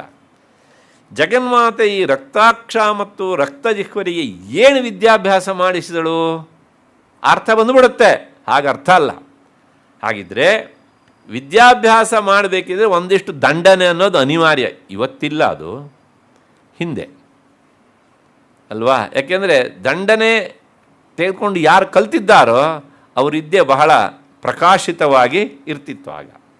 ಇವತ್ತು ಹಾಗಲ್ಲ. ಅವನಿಗೆ ಏನು ಬರೆದಿದ್ರು ಸಹ ಬೆಸ್ಟ್, ವೆರಿ ಗುಡ್, ಅವನನ್ನು ಪಾಸ್ ಮಾಡಬೇಕಾ ಕೇಳ್ಬಿಡೋದು. ನಿನ್ನ ಅಪ್ಪನ ಹೆಸರು ಏನಪ್ಪ ಮರಿ, ಅವನೇನು ಹೇಳ್ತಾನೆ. ಅಮ್ಮನ ಹೆಸರು ಏನಪ್ಪ, ಅವನೇನು ಹೇಳ್ತಾನೆ. ಸರಿ, ಗುಡ್, ಕರೆಕ್ಟ್. ಓರಲ್ಲಿಗೆ 25ಕ್ಕೆ 25 ಅಂಕ.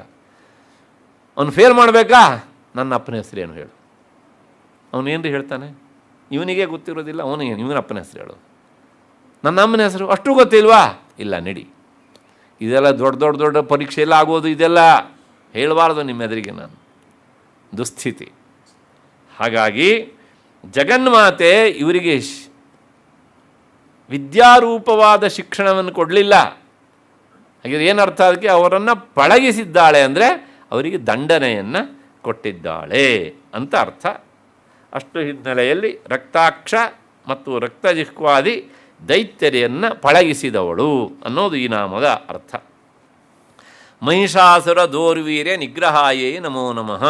ಈಗ ನೇರ ನಮ್ಮೂರಿಗೆ ಬರ್ತಾ ಇದ್ದೇವೆ ನಾವು. ಮಹಿಷಾಸುರ ಆದರೆ ಅವನನ್ನು ಆರಾಧಿಸುವವರ ಸಂಖ್ಯೆಯು ದಿನದಿಂದ ದಿನಕ್ಕೆ ಹೆಚ್ಚಾಗ್ತಾ ಉಂಟು. ಅದು ನಮಗೆ ಗೊತ್ತಿರಬೇಕು. ಅಂತಹ ಮಹಿಷಾಸುರನ ದೋರ್ವೀರ್ಯ, ದೋಹ ಅಂದರೆ ತೋಳು ಅಂತ ಅರ್ಥ. ಅವನ ವೀರ್ಯ ಪರಾಕ್ರಮವನ್ನು ನಿಗ್ರಹಿಸಿದವಳು ಅನ್ನೋದು ಈ ನಾಮದ ನೇರವಾದಂತಹ ಅರ್ಥ. ಅದಾದಮೇಲೆ ಮುಂದೆ 91ನೆಯ ನಾಮ ಅಭ್ರಕೇಶ ಮಹೋತ್ಸಾಹ ಕಾರಣಾಯೇ ನಮೋ ನಮಃ. ಕೇಶ ಅಂದರೆ ಕೂದಲು, ಅಭ್ರಕೇಶ, ಅಭ್ರ ಅಂದರೆ ಮೇಘ. ಶಿವನ ಆ ಕೂದಲು ಎಷ್ಟು ಎತ್ತರಕ್ಕೆ ಇತ್ತಂತೆ ಅಂದರೆ ಮೋಡವೇ ಅವನ ಕೂದಲುಗಳಾಗಿದ್ದು. ಲಲಿತಾ ಸಹಸ್ರನಾಮದಲ್ಲೇ ನಾಮ ಬರುತ್ತೆ ಒಂದು. ಮತ್ತು ವ್ಯೋಮಕೇಶ ಅಂತಲೂ ಅವನಿಗೆ, ವ್ಯೋಮ ಅಂದರೆ ಆಕಾಶ, ಅಭ್ರಕೇಶ ಅಂದರೆ ಮೋಡ, ಅಂದರೆ ಅವುಗಳೇ ಅವನ ಕೂದಲಗಳು ಅಂತ. ಲಲಿತಾ ಸಹಸ್ರನಾಮದಲ್ಲಿ ಬಂತು ಆ ನಾಮ, ತಕ್ಷಣಕ್ಕೆ ನೆನಪಿಗೆ ಬರ್ತಾ ಇಲ್ಲ ನನಗೆ. ಅದು ಅದೇ ಅರ್ಥವನ್ನು ಕೊಡುವಂತಹದ್ದು. ಅದರಿಂದಾಗಿಯೇ ಬಾಬರ್ ಎನ್ನುವಂತಹ ಶಬ್ದ ಬಂತು ಅಂತ ಭಾಸ್ಕರ ರಾಯರು ಉಲ್ಲೇಖ ಮಾಡ್ತಾರೆ ಹೀಗೆ ಅಂತ. ಹೀಗೆ ನೋಡೋಣ, ಪ್ರಾಯಶಃ ಉಪನ್ಯಾಸ ಮುಗಿಯೋದ್ರೊಳಗಡೆಗೆ ನೆನಪಿಗೆ ಬರಬಹುದು ಹೀಗೆ ಅಂತ. ಅಂತಹ ಆ ಅಭ್ರಕೇಶ ಅಂದರೆ ಶಿವ ಅಂತ ಅರ್ಥ. ಅವನ ಉತ್ಸಾಹಕ್ಕೆ ಕಾರಣೀಭೂತಳಾದವಳು. ಯಾಕೆಂದರೆ ಇವಳು ಶಕ್ತಿ ಸ್ವರೂಪಳು. ಹಾಗಾಗಿ ಅವಳಿದ್ದರೆ ಶಿವನ ಎಲ್ಲ ಕಾರ್ಯದಲ್ಲೂ ಸಹ ಅವನಿಗೆ ಹೆಚ್ಚು ಆ ಉತ್ಸಾಹ ಬರ್ತದೆ. ಹಾಗಾಗಿ ಶಿವನು ಮಾಡುವಂಥ ಕೆಲಸಕ್ಕೆ ಹಿಂದುಗಡೆಯಿಂದ ಪ್ರೇರಕಳಾಗಿ ಇರುವವಳು. ಇಂಗ್ಲೀಷಲ್ಲಿ ಒಂದು ಮಾತುಂಟು, behind every success of a man is a woman ಅಂತ. ಶಿವನ ವಿಷಯಲ್ಲಂತೂ ನಾನು ಮೊದಲಿಂದಲೂ ಹೇಳ್ತಾ ಬಂದಿದ್ದೇನೆ, 30% ರಿಸರ್ವೇಷನ್ಗಿಂತ ಮೊದಲೇ 50% ರಿಸರ್ವೇಷನ್ ಕೊಟ್ಟವನು ಅವನು ಅಂತ. ಅಷ್ಟು ಹಿನ್ನೆಲೆಯಲ್ಲಿ ಮತ್ತು ಮುಂದಿನದು ಮಹೇಶ ಯುಕ್ತ ನಟನ ತತ್ಪರಾಯೈ ನಮೋ ನಮಃ. ಶಿವ ತಾಂಡವ ನರ್ತನವನ್ನು ಮಾಡ್ತಾನೆ. ಮಹೇಶ ಅಂದರೆ ಶಿವ, ಅವನ ಜೊತೆಗೆ ಸೇರಿಕೊಂಡು ನಟನೆ ಮಾಡುವುದರಲ್ಲಿ ತತ್ಪರಳಾದವಳು ಅಂತ ಅರ್ಥ. ಇವತ್ತು ನಟನೆ ಅನ್ನೋದಕ್ಕೆ ಮೋಸ ಅಂತ ಅರ್ಥ ಉಂಟು, ಅದಲ್ಲ. ನಿಜವಾಗಿಯೂ ಸಹ ಪಾದ ವಿಕ್ಷೇಪಣಾದಿ ಲಯಗಳಿಂದ ಮಾಡುವಂಥದ್ದು ಅದು ನಟನೆ. ಅಂಥ ನಟನೆಯಲ್ಲಿ ತೊಡಗಿದವಳು ಶಿವನ ಜೊತೆಗೆ ಅಂತ. ಇದನ್ನು ಶಿವ 2 ಸಲ ಮಾಡ್ತಾನೆ ಸಾಮಾನ್ಯವಾಗಿ. ಒಂದು ಪ್ರತಿದಿನದ ಪ್ರದೋಷ ಕಾಲದಲ್ಲಿ, ಆಗ ಸ್ವತಃ ವಿಷ್ಣುವೇ ಮೃದಂಗ ಬಾರಿಸ್ತಾನಂತೆ, ಬ್ರಹ್ಮ ತಾಳ ಹಾಕ್ತಾನಂತೆ, ದೇವೇಂದ್ರ ಬಂದು ವಾದ್ಯ ಉತ್ತಾನೆ, ಇತ್ಯಾದಿ ಎಲ್ಲ ಆ ಪ್ರದೋಷ ಕಾಲದ ನರ್ತನ. ಆಗ ಅವನ ಜೊತೆಗೆ ತಾಯಿಯೂ ಸಹ ಏನು ಮಾಡ್ತಾಳೆ, ಹೆಜ್ಜೆ ಹಾಕ್ತಾಳೆ. ಅದು ಅವರ ಆತ್ಮ ಸಂತೋಷದ ಪ್ರಕಟಣೆ ಅದು. ಇನ್ನೊಂದು ಮಹಾಪ್ರಳಯ ಕಾಲದಲ್ಲಿ ಅದನ್ನು ಮಾಡಿ ಮುಗಿಸಿ ಆದ ಮೇಲೆ ನಿನ್ನ ಆಜ್ಞೆಯನ್ನು ನಾನು ಪೂರೈಸಿದ್ದೇನೆ ಅಂತ ಸಂತೋಷದಿಂದ ಶಿವ ಮಹಾಪ್ರಳಯ ಸಾಕ್ಷಿಣಿ ಅಂತ ಅವನ ನರ್ತನ ಮಾಡ್ತಾನಂತೆ. ಅದನ್ನು ನೋಡುವವಳು ಜಗನ್ಮಾತೆ ಮತ್ತಾರೂ ಆಗ ಇರುವುದಿಲ್ಲ. ಅವಳೇ ಹೇಳ್ತಾಳಂತೆ, ಪದ್ಯ ಹೇಳೋದು, ಡಿಂಬಂ ಡಿಂಬಂ ಪಚ ಪಚ ಪಚ ಅಂತ, ಎಲ್ಲನೂ ಮುಗಿಸಿ ಹಾಕ್ಬಿಡು ಅಂತ ಹೇಳ್ತಾಳಂತೆ. ಅವನು ಮಾಡ್ತಾನೆ, ಅದನ್ನು ನೋಡಿ ಇವಳು ಸಂತೋಷ ಪಡ್ತಾಳೆ ಹೀಗೆ ಅಂತ. ಅಂದರೆ ಆ ಕೊನೆಯ ಕಾಲದಲ್ಲಿ ಅವನ ಆ ಮಹಾತಾಂಡವ ನರ್ತನವನ್ನು ನೋಡೋದಕ್ಕಿರುವವಳು ಜಗನ್ಮಾತೆ ಮಾತ್ರ ಅಂತ. ಏನಿದ್ರೂ ಸಹ ಶಿವನೊಂದಿಗೆ ನಾಟ್ಯ ಮಾಡುವುದರಲ್ಲಿ ಆಕೆ ತೊಡಗಿಕೊಂಡವಳು ಎನ್ನುವುದು ಆ ನಾಮದ ಅರ್ಥ. ಇನ್ನು ಮುಂದಿನ ನಾಮ ನಿಜಭರ್ತೃ ಮುಖಾಂಬೋಜ ಚಿಂತನಾಯೈ ನಮೋ ನಮಃ. ಜಗನ್ಮಾತೆಯೂ ಸಹ ಧ್ಯಾನ ಮಾಡ್ತಾಳಂತೆ. ಇದನ್ನು ಕೇಳಿದ ನಮಗೆ ಆಶ್ಚರ್ಯ ಆಗ್ತದೆ. ಅಲ್ರಿ, ನಾವೆಲ್ಲ ಧ್ಯಾನ ಮಾಡೋದು ಅವಳನ್ನು ಅಥವಾ ಅವಳ ಪತಿಯನ್ನು, ಮನೆ ದೇವರ ವಿಷ್ಣು ಆದರೆ ವಿಷ್ಣುವನ್ನು, ಅಥವಾ ಇನ್ಯಾರೋ ಒಬ್ಬ ಕೃಷ್ಣನನ್ನು ನಾರಾಯಣನನ್ನು ನಾವು ಧ್ಯಾನ ಮಾಡ್ತೇವೆ ಅಲ್ವಾ. ನಾವು ಯಾವ ಜಗನ್ಮಾತೆಯನ್ನು ಧ್ಯಾನ ಮಾಡ್ತೇವೋ ಅವಳೇ ಧ್ಯಾನ ಮಾಡೋದು ಅಂದರೆ ಯಾರನ್ನು ಧ್ಯಾನ ಮಾಡ್ತಾಳೆ? ಅಲ್ಲಿ ಹೇಳುತ್ತೆ ಆ ನಾಮ ನಿಜ ಭರ್ತೃ ಮುಖಾಂಬೋಜ. ತನ್ನ ಪತಿಯ ಆ ಶ್ರೀಮುಖವನ್ನು ಸದಾ ಚಿಂತನೆ ಮಾಡ್ತಾಳೆ. ನೋಡಿ, ನಾನು ಮೊದಲಿಂದಲೇ ಹೇಳ್ತಾ ಬಂದಿದ್ದೇನೆ, ಪುರುಷ ಆಕಾರ ಆಗಿದ್ದ ಪಕ್ಷದಲ್ಲಿ ಮುಖವನ್ನು ಧ್ಯಾನಿಸಬೇಕು, ಸ್ತ್ರೀ ವಿಗ್ರಹ ಆಗಿದ್ದ ಪಕ್ಷದಲ್ಲೇ ಪಾದವನ್ನು ಚಿಂತಿಸಬೇಕು. ಹಾಗಾಗಿ ಜಗನ್ಮಾತೆ ಇಲ್ಲಿ ತನ್ನ ಪತಿಯ ಮುಖವನ್ನೇ ಚಿಂತನೆ ಮಾಡ್ತಾ ಇದ್ದಾಳೆ. ಹಾಗಾಗಿ ಶಿವನನ್ನು ಅವಳು ಸದಾ ಧ್ಯಾನಿಸ್ತಾಳೆ. ಪತಿಯಾದ ಪರಶಿವನ ಮುಖಪದ್ಮದ ಧ್ಯಾನದಲ್ಲಿ ನಿರತಳಾದವಳು ಅಂತ. ಅದಾದಮೇಲೆ ಮುಂದಿನ ನಾಮ ವೃಷಭಧ್ವಜ ವಿಜ್ಞಾನ ಭಾವನಾಯೈ ನಮೋ ನಮಃ. ವೃಷಭಧ್ವಜ, ವೃಷಭ ಅಂದರೆ ಎತ್ತು. ಆ ಎತ್ತೆ ಯಾವನ ಧ್ವಜದಲ್ಲಿ ಚಿಹ್ನೆಯಾಗಿದೆಯೋ ಅವನು ವೃಷಭಧ್ವಜ. ಅಂತಹ ವೃಷಭಧ್ವಜನ ವಿಜ್ಞಾನ ಭಾವನಾಯೈ ನಮಃ. ಅವನ ಅಂತರಂಗ ಏನುಂಟು, ಹೇಗೆ ಅನ್ನೋದನ್ನು ನಿಜವಾಗಿ ತಿಳಿದವಳು ಅವಳೊಬ್ಬಳೇ. ಅದಕ್ಕೆ 2 ಕಾರಣ. ಒಂದು, ಅವಳು ಅವನ ಪತ್ನಿ ಆದದ್ರಿಂದ ಅಮ್ಮ ಅವರಿಗೆ ಯಜಮಾನ್ರಿ ಏನು ಅಂತ ಗೊತ್ತು ಅನ್ನೋದು ಲೋಕಪ್ರಸಿದ್ಧವಾದಂಥ ಅರ್ಥ. ಇದು ಒಂದು. 2ನೇದು, ಯಾಕೆ ಈ ಮಾತನ್ನು ಹೇಳ್ತಾರೆ ಅಂತಂದರೆ ಪ್ರಾಯಶಃ ಕಾರಣ ಹೀಗಿರಬೇಕು. ಶಿವನನ್ನು ತಿಳಿಯುವುದು ಸಾಮಾನ್ಯರಿಂದ ಆಗದೇ ಇರುವಂತಹ ಮಾತು, ಕಾಳಿದಾಸನ ಮಾತು. ವಪುರ್ ವಿರೂಪಾಕ್ಷಂ, ಅವನ ದೇಹ ತುಂಬ ಅಕರಾಳ ವಿಕರಾಳವಾದದ್ದು, ಸಾಲದ್ದಕ್ಕೆ 3 ಕಣ್ಣು, ಅಲಕ್ಷ ಜನ್ಮತ, ಎಲ್ಲಿ ಹುಟ್ಟಿದ ಅಪ್ಪ ಅಮ್ಮ ಯಾರು ಅಂತ ಗೊತ್ತಿಲ್ಲ, ಬ್ಯಾಂಕ್ ಬ್ಯಾಲೆನ್ಸ್ ಏನು ಅಂತ ಗೊತ್ತಿಲ್ಲ. ಹೀಗೆ ಕೊನೆಗೆ ಒಂದು ಕನ್ಕ್ಲೂಷನ್ ವಾಕ್ಯ ಹೇಳ್ಬಿಡ್ತಾನೆ ಅವನು, ನ ಸಂತಿ ಯಾಥಾರ್ಥವಿದ ಪಿನಾಕಿನಃ. ಶಿವನನ್ನು ತಿಳಿದವರು ಈ ಪ್ರಪಂಚದಲ್ಲಿ ಯಾರೂ ಇಲ್ಲ. ಅವನನ್ನು ತಿಳಿಯುವುದು ಅತ್ಯಂತ ಕಷ್ಟ. ಈ ಮಾತು 100ಕ್ಕೆ 1000ದಷ್ಟು ಸತ್ಯ. ನಮ್ಮಲ್ಲಿ ಒಂದು ಮಾತುಂಟು, ವೈಷ್ಣವಂ ಸುಲಭಂ, ವಿಷ್ಣು ತತ್ವ ಸುಲಭ. ಅದಾದಮೇಲೆ ನೆಕ್ಸ್ಟು ಶೈವಂ ಜಟಿಲಂ, ಶೈವತತ್ವ ಬಹಳ ಜಟಿಲ. ಶಾಕ್ತಂ ಜಟಿಲ ತರಂ, ಬ್ರಹ್ಮತತ್ವಂ ಜಟಿಲ ತಮಂ. ಹಾಗಾಗಿ ಶಿವತತ್ವ ಅನ್ನೋದುಂಟಲ್ಲ, ಅದು ಬಹಳ ಕಷ್ಟ. ಅಲ್ಲಿ ಅರ್ಥ ಮಾಡಿಕೊಳ್ಳೋದಕ್ಕೆ ಹೇಳುವಂತಹ ಶಬ್ದಗಳೇ ನಮಗೆ ಬಹಳಷ್ಟು ಸಲ ಅರ್ಥ ಆಗುವುದಿಲ್ಲ. ಅಷ್ಟು ಹಿನ್ನೆಲೆಯಲ್ಲಿ ಅಂತಹ ಶಿವನನ್ನು ತಿಳಿಯುವುದು ಬಹಳ ಕಷ್ಟ. ಆದರೆ ಅವನನ್ನು ಅರ್ಥ ಮಾಡಿಕೊಂಡವಳು ಒಬ್ಬಳಿದ್ದಾಳೆ, ಅವಳೇ ಅವನ ಅರ್ಧಾಂಗಿನಿ, ಅಂದರೆ ಜಗನ್ಮಾತೆ. ವೃಷಭಧ್ವಜ ವಿಜ್ಞಾನ ಭಾವನಾಯೈ ನಮೋ ನಮಃ. ಆಯಿತು, ಈಕೆ ಏನು ಉಪಕಾರ ಮಾಡ್ತಾಳೆ ತನ್ನನ್ನು ಆರಾಧಿಸುವವರಿಗೆ ಅಂದರೆ ಜನ್ಮ ಮೃತ್ಯು ಜರಾ ರೋಗ ಭಂಜನಾಯೇ ನಮೋ ನಮಃ. ತನ್ನ ಭಕ್ತರ ಜನ್ಮ ಹುಟ್ಟು, ಅದಾದಮೇಲೆ ಅದರ ಕೊನೆ ಮೃತ್ಯು ಸಾವು, ಅದರ ಮಧ್ಯದಲ್ಲಿ ಅಂದರೆ ಕೊನೆಯ ಕಾಲಕ್ಕೆ ಬರುವಂತಹದ್ದು ಜರ. ನಾವು ಯಾರೂ ಅದನ್ನು ಇಷ್ಟಪಡುವುದಿಲ್ಲ, ಆದರೂ ಸಹ ಅದು ಬಂದು ವಕ್ರಿಸಿಕೊಳ್ಳುತ್ತೆ ಜರ. ಹಾಗೆ ಮುಂದಿನದು ರೋಗ. ಇದಕ್ಕೆ ಎರಡು ಅರ್ಥ. ಒಂದು ರೋಗ ಅಂತ ಪ್ರತ್ಯೇಕವಾದ ಅರ್ಥ, ಅದು ಇಲ್ಲದೇ ಇದ್ದರೆ ಮುಪ್ಪೇ ಒಂದು ರೋಗ ಅಲ್ವಾ. ಹಾಗಾಗಿ ಜನ್ಮ ಮೃತ್ಯು ಜರಾ ರೋಗ ಭಂಜನಾಯೇ ನಮೋ ನಮಃ,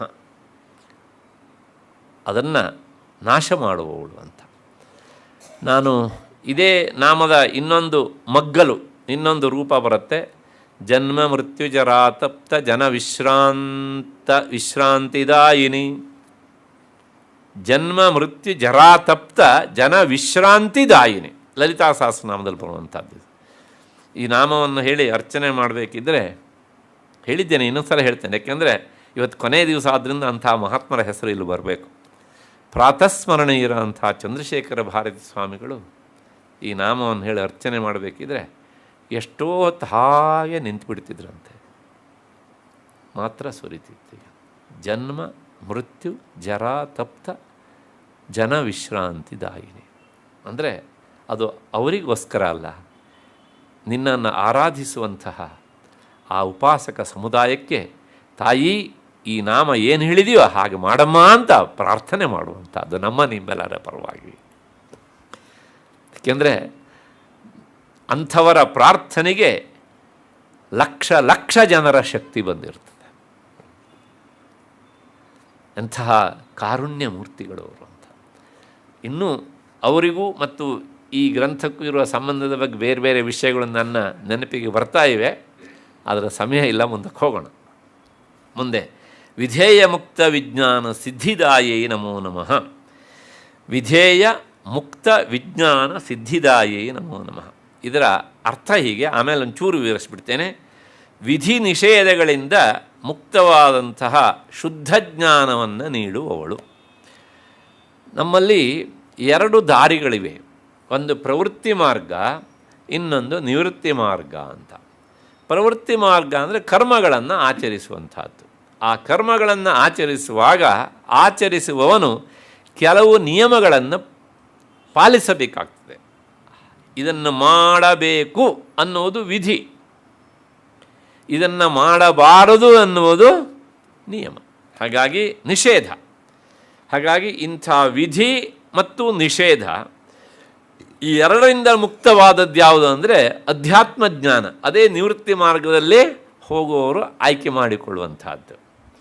ಹಾಗಾಗಿ ಈ ಉಪನಿಷತ್ತಿನ ಅಲ್ಲಿ ಬರುವಂಥ ವಿಚಾರ ಎಲ್ಲ ಇಂತಹ ಈ ನಿವೃತ್ತಿ ಮಾರ್ಗದಲ್ಲಿ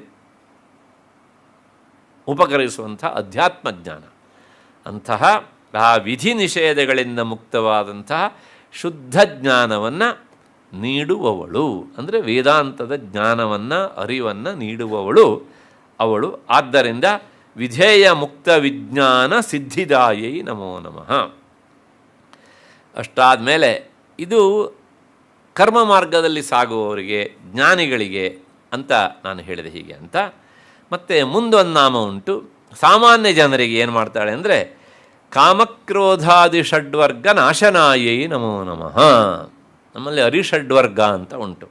ಕಾಮ, ಕ್ರೋಧ, ಲೋಭ, ಮೋಹ, ಮದ ಮತ್ತು ಮಾತ್ಸರ್ಯ. ಇವುಗಳನ್ನೇ 6 ಶತ್ರುಗಳು ಅಂತ. ನಮಗೆಲ್ಲರಿಗೂ ಸಹ ಹೊರಗಡೆ ಶತ್ರುಗಳಿಗಿಂತ ಈ 6 ಶತ್ರುಗಳಿದ್ದಾರಲ್ಲ, ಇವರೇ ನಿಜವಾದ ಶತ್ರುಗಳು. ಇಂತಹ ಈ ಅರಿಷಡ್ವರ್ಗವನ್ನು ಅವಳು ನಾಶ ಮಾಡುವವಳು. ಕಾರಣ ಇಷ್ಟೇ, ನಮ್ಮ ಮನಸ್ಸು ಎಷ್ಟೆಷ್ಟು ಅವಳ ಕಡೆಗೆ ವಾಲತ್ತೋ ಆಗ ಸಹಜವಾಗಿ ಕಾಮ, ಕ್ರೋಧ, ಲೋಭ, ಮೋಹ ಎಲ್ಲ ಏನಾಗುತ್ತೆ, ಕಡಿಮೆ ಆಗ್ತಾ ಬರುತ್ತೆ. ಆದ್ದರಿಂದ ಅಂತಹ ಆ ಅರಿಷಡ್ವರ್ಗಗಳನ್ನು ನಾಶ ಮಾಡುವವಳು ಅಂತ. ಅದಾದಮೇಲೆ ರಾಜಾರ್ಚಿತ ಪದ ಸರೋಜಾಯೈ ನಮೋ ನಮಃ. ರಾಜರಾಜರು ನಿನ್ನೇನೋ ಮೊನ್ನೆನೇನೋ ಬಂದಿತ್ತು. ಈ ಸಣ್ಣ ಪುಟ್ಟ ಮಾಂಡಲಿಕ ರಾಜರಿಗೆಲ್ಲ ರಾಜರಾದವರು ಅವರು ಮಹಾರಾಜರು. ಅಂಥ ಮಹಾರಾಜರಿಗೂ ಸಹ ರಾಜರಾದವರು ರಾಜರಾಜರು. ಅಂತಹ ಆ ರಾಜರಾಜರಿಂದ ಅವಳು ಅರ್ಚಿತವಾದಂತಹ ಪಾದಪದ್ಮದವಳು. ಅಂಥವರು ಸಹ ಆಕೆಯ ಪಾದಪದ್ಮವನ್ನು ಆರಾಧಿಸ್ತಾರೆ. ಬಹಳ ದೂರ ಹೋಗೋದು ಬೇಡ. ಮೈಸೂರಿನ ಮಹಾರಾಜರ ಮನೆಯ ಆರಾಧ್ಯ ದೈವ ಯಾವುದ್ರಿ? ಅಷ್ಟೇ ಸಾಕು, ಅಲ್ಲಿಗೆ ನಮಗೆ ನಾಮದ ಅರ್ಥ ಸಿಕ್ಕಿತು. ಆಯಿತು. ಮತ್ತು ಜಗನ್ಮಾತೆಯ ನಿಜವಾದ ರೂಪ ಯಾವುದು, ತಾತ್ವಿಕ ರೂಪ ಯಾವುದು ಅಂದರೆ ಸರ್ವವೇದಾಂತ ಸಂಸಿದ್ಧ ಸುತತ್ವಾಯೈ ನಮೋ ನಮಃ. ಸರ್ವವೇದಾಂತ, ವೇದಾಂತ ಅಂದರೆ ವೇದದ ಕೊನೆಯ ಭಾಗ, ಉಪನಿಷತ್ತು. ಅಂತಹ ಆ ಉಪನಿಷತ್ತು ಸಿದ್ಧಾಂತಿತವಾದಂತಹ ತತ್ವರೂಪವಾದವಳು.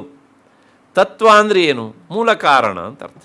ಅಂದರೆ ಅದೇ ಚೈತನ್ಯ ರೂಪ ಅಂತ ಅರ್ಥ. ಉಪನಿಷತ್ತು ಹೇಳೋದು ಆ ಚೈತನ್ಯದ ವಿಚಾರವನ್ನೇ. ಆದ್ದರಿಂದ ಎಲ್ಲ ಉಪನಿಷತ್ತುಗಳಿಂದಲೂ ಸಹ ತಿಳಿಸಲ್ಪಡುವಂತಹ ಆ ವೇದಾಂತದ ಪರಮಸತ್ಯ ರೂಪಳಾದವಳಾದ್ದರಿಂದ ಅವಳು ಸರ್ವ ವೇದಾಂತ ಸಂಸಿದ್ಧ ಸುತತ್ವ ಅಂತ. ವೇದಾಂತ ತತ್ವೇ ನಿಜವಾದ ಸುತತ್ವ. ಮಿಕ್ಕಿದ್ದೆಲ್ಲ ಅದು ಸುತತ್ವ ಅಲ್ಲ, ಎಷ್ಟೋ ಸಲ ಅತತ್ವವೂ ಆಗಿಬಿಡ್ತದೆ ಹೀಗೆ ಅಂತ. ಅಷ್ಟು ಹಿನ್ನೆಲೆಯಲ್ಲಿ ಮತ್ತೆ ಮುಂದಿನ ನಾಮಕ್ಕೆ ಹೋಗೋಣ. ಶ್ರೀ ವೀರಭಕ್ತ ವಿಜ್ಞಾನ ನಿಧಾನಾಯೈ ನಮೋ ನಮಃ. ಇನ್ನೊಂದು ಸಲ ಹೇಳ್ತೇನೆ, ಶ್ರೀ ವೀರಭಕ್ತ ವಿಜ್ಞಾನ ನಿಧಾನಾಯೈ ನಮೋ ನಮಃ ಅಂತ. ಏನು ಹೀಗಂದರೆ ಸಂಸ್ಕೃತದಲ್ಲಿ ವಿಶೇಷವಾಗಿ ತಂತ್ರಶಾಸ್ತ್ರದಲ್ಲಿ ಶ್ರೀವಿದ್ಯಾ ಉಪಾಸಕರನ್ನು ವೀರರು ಅಂತ ಕರೀತಾರೆ. ಶ್ರೀವಿದ್ಯಾ ಉಪಾಸಕರಿಗೆ ಮಾತ್ರ ಈ ಹೆಸರು ತಂತ್ರಶಾಸ್ತ್ರದಲ್ಲಿ. ಹಾಗಾಗಿ ಶ್ರೀವೀರ ಅಂದರೆ ಶ್ರೀವಿದ್ಯೆಯನ್ನು ಉಪಾಸನೆ ಮಾಡುವಂಥ ಉಪಾಸಕರು ಅಂತ ಅರ್ಥ ಅದಕ್ಕೆ. ಅಂತಹ ಭಕ್ತರೆಂಬ ವೀರಭಕ್ತರ ಜ್ಞಾನಕ್ಕೆ ಆಧಾರವಾಗಿರುವವಳು. ಆದರೆ ಇದಕ್ಕೆ ಇನ್ನೊಂದು ಸ್ವಲ್ಪ ವಿಸ್ತೃತವಾದ ಅರ್ಥವು ಉಂಟು. ಯುದ್ಧ ಮಾಡ್ತಾ ಮಾಡ್ತಾ ಯುದ್ಧ ಭೂಮಿಯಲ್ಲಿ ಶತ್ರುವಿಗೆ ಬೆನ್ನನ್ನು ತೋರಿಸದೆ ಮೃತನಾಗುವವನು ಸಹ ಅವನು ವೀರನೇ. ಅಂಥವನಿಗೂ ಸಹ ಜಗನ್ಮಾತೆ ಮೋಕ್ಷವನ್ನು ಕೊಡ್ತಾಳೆ ಅನ್ನೋದು ಉಂಟು. ಅಂತಹ ವೀರರಿಗೂ ಸಹ ಜ್ಞಾನಕ್ಕೆ ಆಧಾರಳಾದವಳು. ಯಾಕೆಂದರೆ ಅವನು ಈ ದೇಶಕ್ಕೋಸ್ಕರ ದುಡಿಯುವವನು. ಸೈನಿಕರಿಗೆ ಎಂಥ ಸ್ಥಾನ ಕೊಟ್ಟಿದೆ ನಮ್ಮಲ್ಲಿ ಅನ್ನೋದಕ್ಕೆ ಇದು ಒಂದು ನಾಮ ಸಾಕು ಪ್ರಾಯಶಃ ಅಲ್ವಾ. ಮತ್ತು ಶ್ರೀವಿದ್ಯಾ ಉಪಾಸಕರು ಅವರಿಬ್ಬರಿಗೂ ಸಹ ಜ್ಞಾನಕ್ಕೆ ಆಧಾರವಾಗಿರುವವಳು. ಅಂದರೆ ಆ ಕೊನೆಯ ಕಾಲದಲ್ಲಿ ಅವರ ಸ್ವರೂಪವನ್ನು ತಿಳಿಸಿಕೊಡುವಂತಹ ಜಗನ್ಮಾತೆ ಎನ್ನುವಂಥದ್ದು ಅದರ ಅರ್ಥ. ಹಾಗಾಗಿ ಶ್ರೀ ವೀರಭಕ್ತ ವಿಜ್ಞಾನ ನಿಧಾನಾಯೈ ನಮೋ ನಮಃ. ಇನ್ನು ಹೀಗೂ ಹೇಳ್ಬೋದು, ವೀರರಾದಂಥ ಭಕ್ತರು ವೀರಭಕ್ತರು ಅಂತ. ನಮ್ಮಲ್ಲಿ ಸುಧನ್ವ ಅಂತ ಒಬ್ಬ ಇದ್ದ. ಅವನು ಏನು ಅಸಾಧಾರಣ ಅಂಥ ಪರಾಕ್ರಮಿ. ಅವನು ಸ್ವತಃ ಕೃಷ್ಣನೇ ಬಂದು ನಿಂತರೂ ಸಹ ಅರ್ಜುನನ ಪರವಾಗಿ ಅವನನ್ನು ಗೆಲ್ಲುವುದು ಅಷ್ಟು ಸುಲಭವಾಗಲಿಲ್ಲ. ಅದಾದ ಮೇಲೆ ಸ್ವತಃ ಕೃಷ್ಣ ಹೇಳ್ತಾನೆ, ನನ್ನ ಹಿಂದಿನ ಅವತಾರದ ಪುಣ್ಯವನ್ನು ನಿನ್ನ ಬಾಣದಲ್ಲಿ ಇವಾಗ ತೊಡಗಿಸ್ತೇನೆ, ಈಗ ಬಿಡುವಂತ. ನಿನ್ನ ಸಾಮಾನ್ಯ ಬಾಣ ಇವನನ್ನು ತೆಗೆಯೋದಿಲ್ಲಪ್ಪ, ಅಂತಹ ಮಹಾನುಭಾವ, ಇಂಥವರು ವೀರಭಕ್ತರು ಅಂತ. ಅಷ್ಟಾದ ಮೇಲೆ ಮುಂದಿನ ನಾಮ ಅಶೇಷ ದುಷ್ಟ ಧನುಜ ಸೂದನಾಯೇ ನಮೋ ನಮಃ. 101ನೇ ನಾಮಕ್ಕೆ ನಾವು ಬರ್ತಾ ಇದ್ದೇವೆ ಈಗ. ಸಕಲ ದುಷ್ಟ ದೈತ್ಯರನ್ನು ಸಂಹಾರ ಮಾಡುವವಳು. ಕೆಲವು ಸಲ ಅವಳೇ ಮಾಡ್ತಾಳೆ, ಮತ್ತು ಕೆಲವು ಸಲ ಬೇರೆಯವರ ಮೂಲಕ ಮಾಡಿಸ್ತಾಳೆ. ಅವಳೆ ನಮ್ಮ ಕಡೆಯವ್ರನ್ನ 40 ಜನರು ತೆಗೆದರೆ ನಾವು ಇಷ್ಟು ಜನರನ್ನು ತೆಗಿತೇವೆ ಅಂತ ಹೇಳುವಂತಹ ಒಬ್ಬನನ್ನು ಎಲ್ಲಿಂದಲೋ ತರ್ತಾಳೆ ಅವಳು ಅಷ್ಟೇ. ಅವನು ಆಕೆಯ ಆರಾಧಕನಾಗಿರಬೇಕು, ಆರಾಧಕನಾಗಿ ಇರ್ತಾನೆ ಅಷ್ಟೇ. ಹಾಗಾಗಿ ಅಶೇಷ, ಶೇಷವನ್ನೂ ಬಿಡದೆ ಮುಂದಾಗಲಿಕ್ಕುಂಟು ಪ್ರಾಯಶಃ. ಹಾಗೆ ಅಶೇಷ ದುಷ್ಟ ಧನುಜ, ದುಷ್ಟರ ಅಂಥ ಧನುಜರು, ಧನುವಿನ ಮಕ್ಕಳು ಧನುಜರು. ಕಶ್ಯಪರ ಹೆಂಡತಿಯಲ್ಲಿ ಧನುಜ ಅನ್ನೋಳು ಒಬ್ಬಳು, ಅವಳಿಂದ ಹುಟ್ಟಿದ ಸಂತತಿಯೇ ಧನುಜ ಸಂತತಿ ಅಂತ. ಅಂತಹ ಆ ಎಲ್ಲ ದುಷ್ಟ ಧನುಜರನ್ನು ಸೂದನ ಅಂದರೆ ನಿಷೂದನ, ಸಂಪೂರ್ಣವಾಗಿ ನಾಶ ಮಾಡುವವಳು, ಸಂಹಾರ ಮಾಡುವವಳು ಅಂತ ಆಯಿತು. ಇದೆಲ್ಲ ದುಷ್ಟ ಸಂಹಾರ ಲೋಕೋಪಕಾರಕ್ಕಾಗಿ ಮಾಡುವಂಥದ್ದು. ಹಾಗಿದ್ರೆ ಅಧ್ಯಾತ್ಮ ಜ್ಞಾನ ಪಿಪಾಸುಗಳಿಗೆ ಏನು ಅಂದರೆ, ಅವಳೇ ಸಾಕ್ಷಾತ್ ಶ್ರೀ ದಕ್ಷಿಣಾಮೂರ್ತಿ ಮನೋಜ್ಞಾಯೇ ನಮೋ ನಮಃ. ಶಿವನ ಇನ್ನೊಂದು ಹೆಸರು ದಕ್ಷಿಣಾಮೂರ್ತಿ ಅಂತ.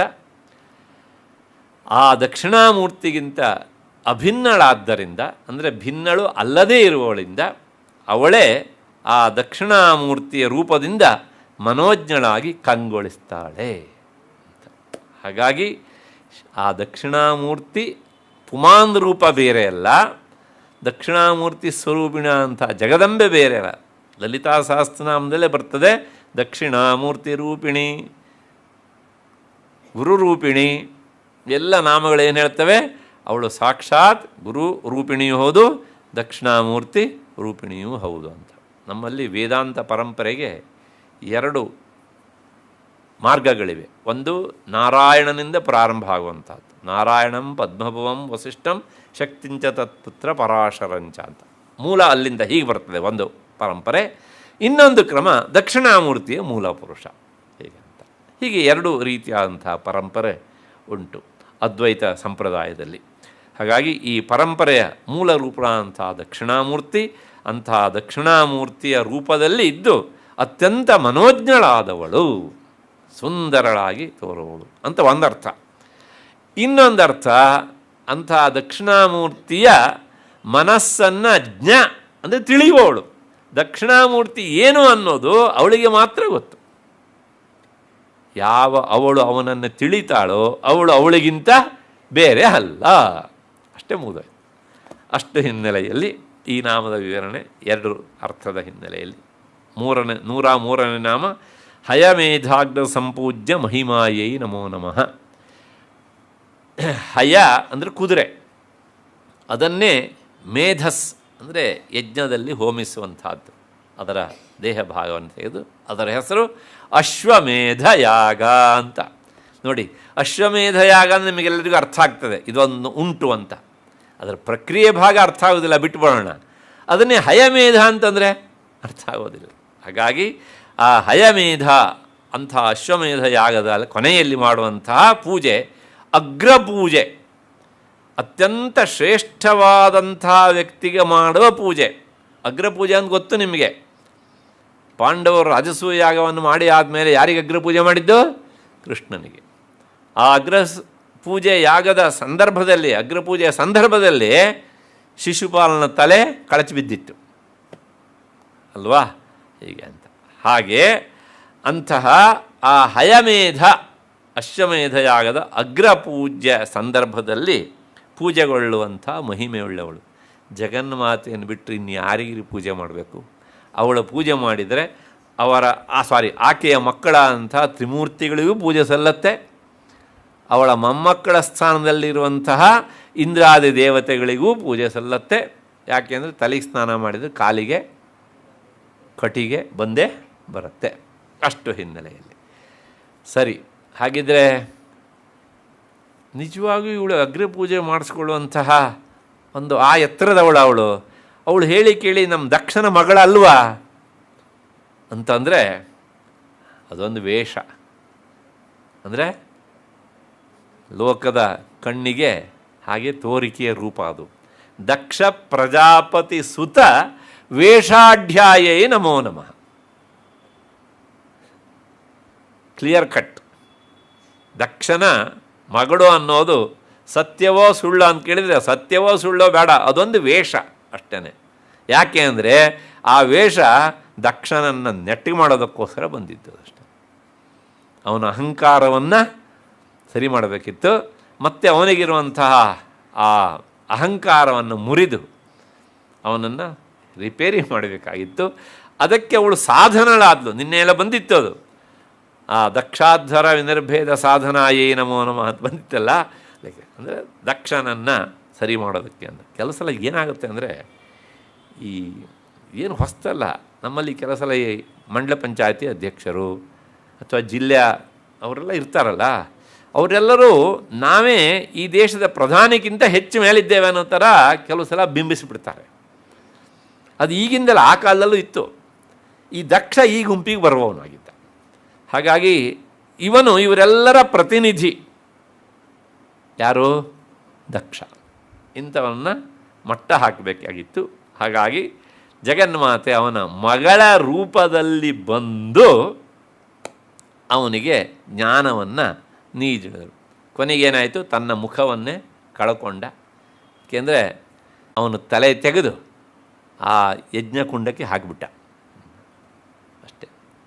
ಕೊನೆಗೆ ಏನು ಮಾಡಬೇಕು ಅಂದರೆ ಒಂದು ಕುರಿಯ ಮುಖವನ್ನು ತಂದು ಅವನಿಗೆ ಸೇರಿಸಿದರು ಅಂತ. ಹೀಗೆ ಮುಗಿಯತ್ತೆ. ಒಟ್ಟಾರೆ ಜಗನ್ಮಾತೆ ಆ ದಕ್ಷನ ಮಗಳ ರೂಪದಲ್ಲಿ ಬಂದವಳು ಅಷ್ಟೆ. ಅದಾದಮೇಲೆ ಈಗ ನೆಕ್ಸ್ಟ್ ಜಗನ್ಮಾತೆಯ ಆರಾಧ್ಯವಾದಂಥ ರೂಪವನ್ನು ವರ್ಣನೆ ಮಾಡ್ತಾರೆ. ಸುಮಬಾಣೇಕ್ಷು ಕೋದಂಡ ಮಂಡಿತಾಯಿ ನಮೋ ನಮಃ. ಜಗನ್ಮಾತೆಗೆ 4 ಕೈಗಳು, ತ್ರಿಪುರ ಸುಂದರಿಗೆ. ಆ 4 ಕೈಗಳಲ್ಲಿ ಸುಮಬಾಣ, ಸುಮ ಅಂದರೆ ಹೂವು, ಬಾಣ ಅಂದರೆ ಪುಷ್ಪ ಬಾಣ, ಅವುಗಳನ್ನು ತನ್ನ ಬಲಗೈಯಲ್ಲಿ ಹಿಡಿದಿದ್ದಾಳೆ. ಅದಾದಮೇಲೆ ಕೋದಂಡ ಅಂದರೆ ಬಿಲ್ಲು. ಯಾವುದು ಬಿಲ್ಲು? ಇಕ್ಷುಕೋದಂಡ, ಕಬ್ಬಿನ ಬಿಲ್ಲು. ಬರೇ ಕಬ್ಬಿನ ಬಿಲ್ಲಲ್ಲ.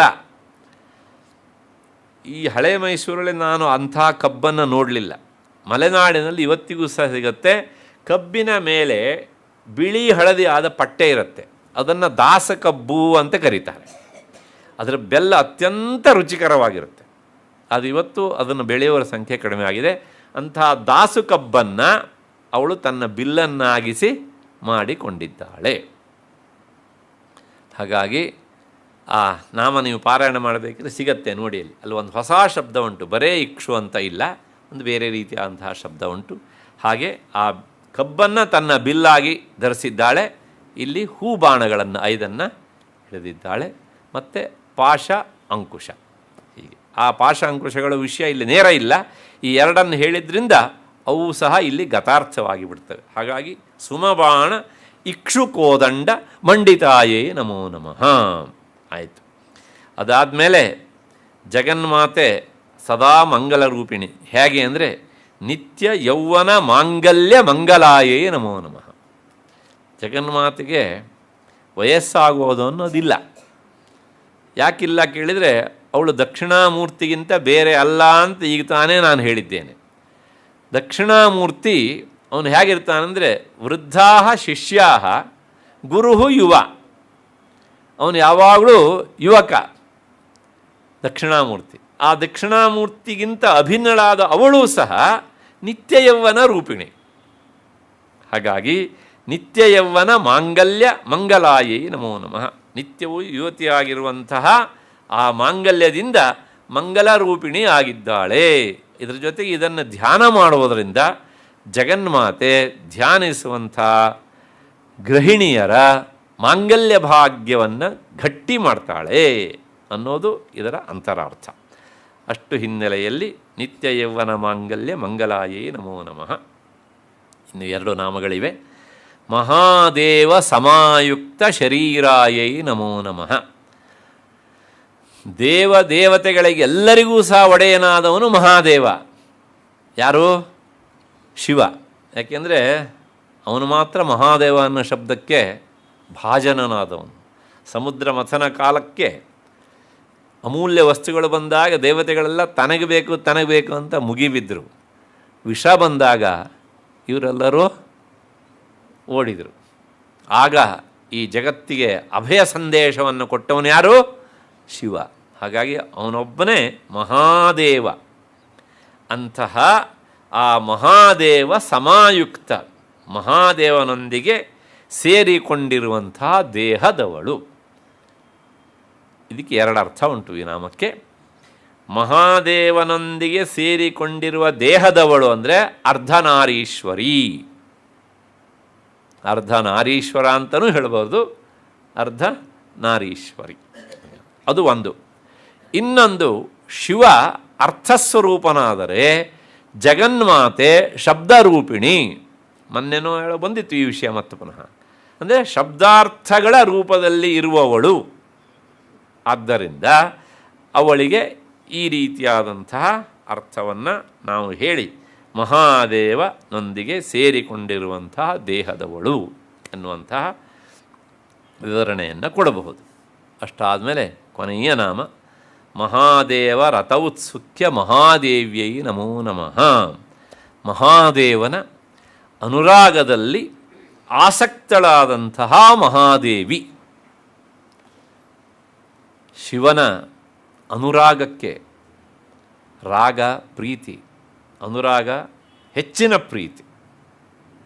ಆ ಶಿವನ ಅನುರಾಗಕ್ಕೆ ನೇರ ಪಾತ್ರಳಾದವಳು ಒಬ್ಬಳಿದ್ದರೆ ಅವಳು ಯಾರು? ಜಗನ್ಮಾತೆ ಮಾತ್ರ. ಇದರಿಂದ ತುಂಬ ನಾವು ವಿವರಣೆಯನ್ನು ಹೇಳಿದಂಗಾಗುತ್ತೆ. ಅಂದರೆ ಶಿವ ಅವನು ಮಹಾ ತಪಸ್ವಿ. ಎಂಥ ತಪಸ್ವಿ ಕೇಳಿದರೆ, ದಾಕ್ಷಾಯಣಿಯ ರೂಪವನ್ನು ಕಳ್ಕೊಂಡಾದ ಮೇಲೆ ತನಗೆ ಇನ್ನು ಈ ಗಾರ್ಹಸ್ಥ್ಯ ಜೀವನವೇ ಬೇಡ ಅಂತ ಎಲ್ಲವನ್ನು ಕುಡುಗಿ ಹೋದವನು. ನಿಜವಾದ ಅರ್ಥದಲ್ಲಿ ಅವನು ಗೃಹಸ್ಥ ಸನ್ಯಾಸಿ ಶಿವ. ಹಾಗೇ ಇರಬೇಕು, ಅದು ಬಹಳ ಚಂದ. ಎಷ್ಟೋ ಜನ ಸನ್ಯಾಸಿ ಗೃಹಸ್ಥರು ಇರ್ತಾರೆ, ಅದು ಡೇಂಜರ್. ಗೃಹಸ್ಥ ಸನ್ಯಾಸಿ ಅವನು ಆದರ್ಶ ಅಂತ. ಅಂತಹ ಆ ಮಹಾದೇವನ ಅನುರಾಗಕ್ಕೆ ಅವಳು ಪಾತ್ರಳಾದವಳು. ಅಂತಹ ಅನುರಾಗದಲ್ಲಿ ಆಸಕ್ತಳಾದಂತಹ ಮಹಾದೇವಿ. ಅಂದರೆ ಅವಳಿಗೆ ಇನ್ನೇನು ಬೇಕಿಲ್ಲ, ಶಿವನ ಪ್ರೀತಿ ಮಾತ್ರ ಬೇಕಾದದ್ದು. ಅದಕ್ಕೋಸ್ಕರ ಅಲ್ವ ಅವಳು ಶಿವ ತನ್ನನ್ನು ಮೆಚ್ಚುವವರೆಗೂ ಸಹ ತಾನು ತಪಸ್ಸನ್ನು ಮಾಡ್ತೇನೆ ಅಂತ. ಕಾಳಿದಾಸ ಬಹಳ ಸುಂದರವಾಗಿ ವರ್ಣನೆ ಮಾಡ್ತಾನೆ ಆಕೆ ತಪಸ್ಸನ್ನು. ಶಿವ ಬರಬೇಕು, ತಪಸ್ಸನ್ನು ನಿಲ್ಲಿಸಬೇಕು ಅಂತ. ಕೊನೆಗೆ ಅವನೇ ಬಂದ ಪಾರ್ವತಿಯ ಆಶ್ರಮಕ್ಕೆ. ಹಾಗಾಗಿ ಆ ಮಹಾದೇವನ ಅನುರಾಗದಲ್ಲಿ ಆಸಕ್ತಳಾದಂತಹ ಮಹಾದೇವಿಯಾದವಳು ಜಗನ್ಮಾತೆ. ಅಂತಹ ಆ ತ್ರಿಪುರ ಸುಂದರಿಯ 108ನೆಯ ನಾಮ.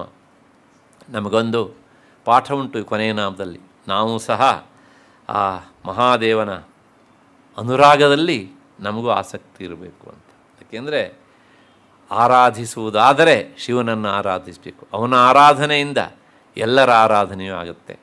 ಶಿವ ಬೇರೆ ಅಲ್ಲ, ಶಿವೇ ಬೇರೆ ಅಲ್ಲ. ಆ ಹಿನ್ನೆಲೆಯಲ್ಲಿ ಅವನ ಆರಾಧನೆಯಿಂದ ಅವಳ ಆರಾಧನೆಯೂ ಸಹ ಆಗತ್ತೆ.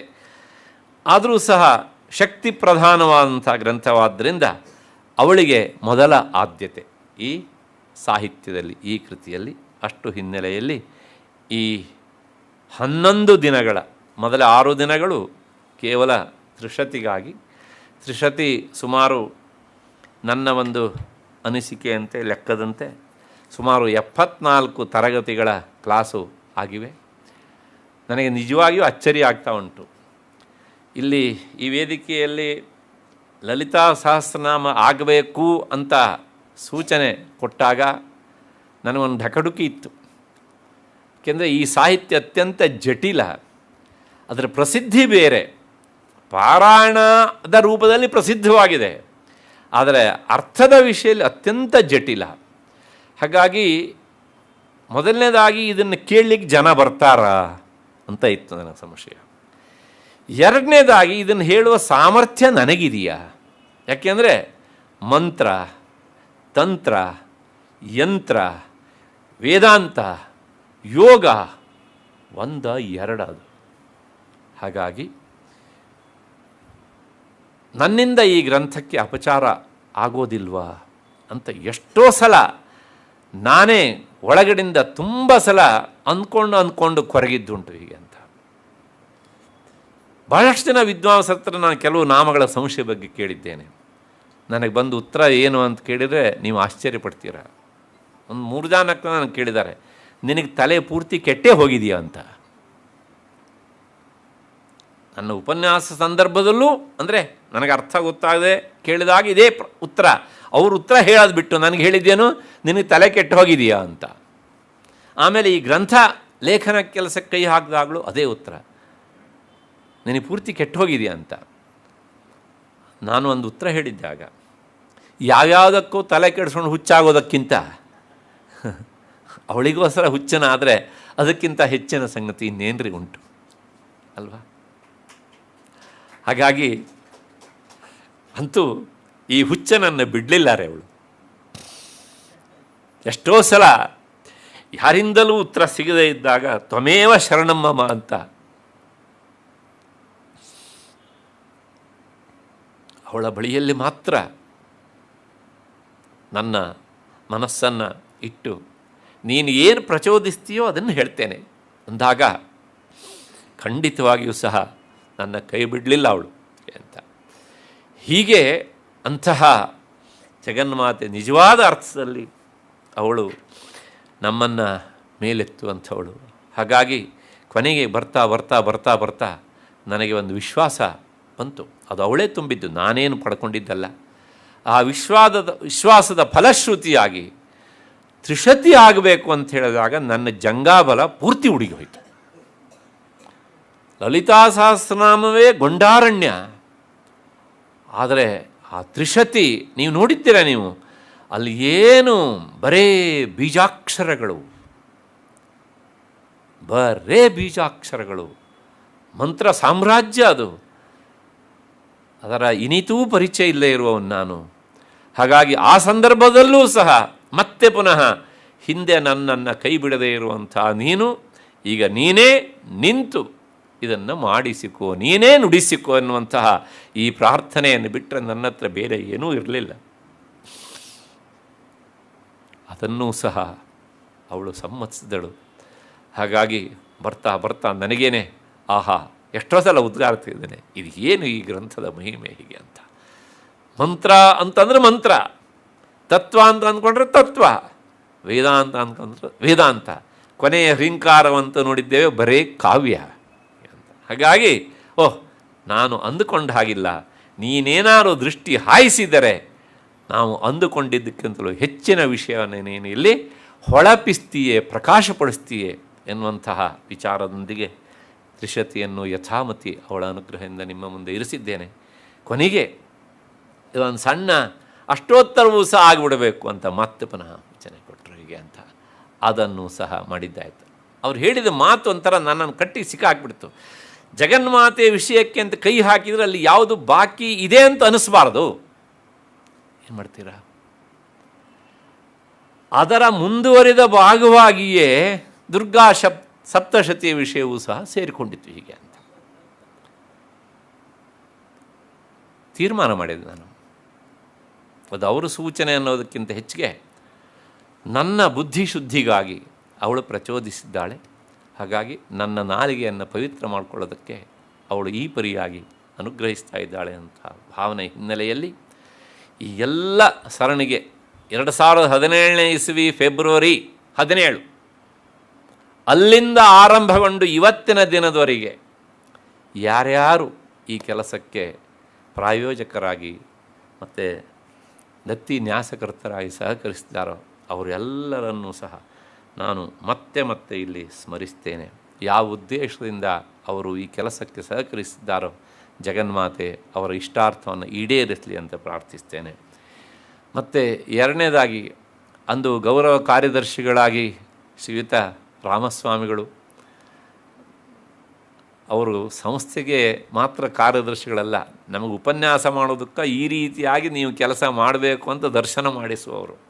ಯಾಕೆಂದರೆ ಇಂದಿನ ಕಾಲದಲ್ಲಿ ಅಂತಹ ಮೇರು ವ್ಯಕ್ತಿ ಸಿಗೋದು ನಮಗೆ ಬಹಳ ವಿರಳ. ಈ ಸಂಸ್ಥೆ ಡಿ ವಿ ಜಿಯವರ ನಂತರ ಪುಣ್ಯ ಮಾಡಿ ಅವರನ್ನು ಪಡ್ಕೊಂಡಿತ್ತು.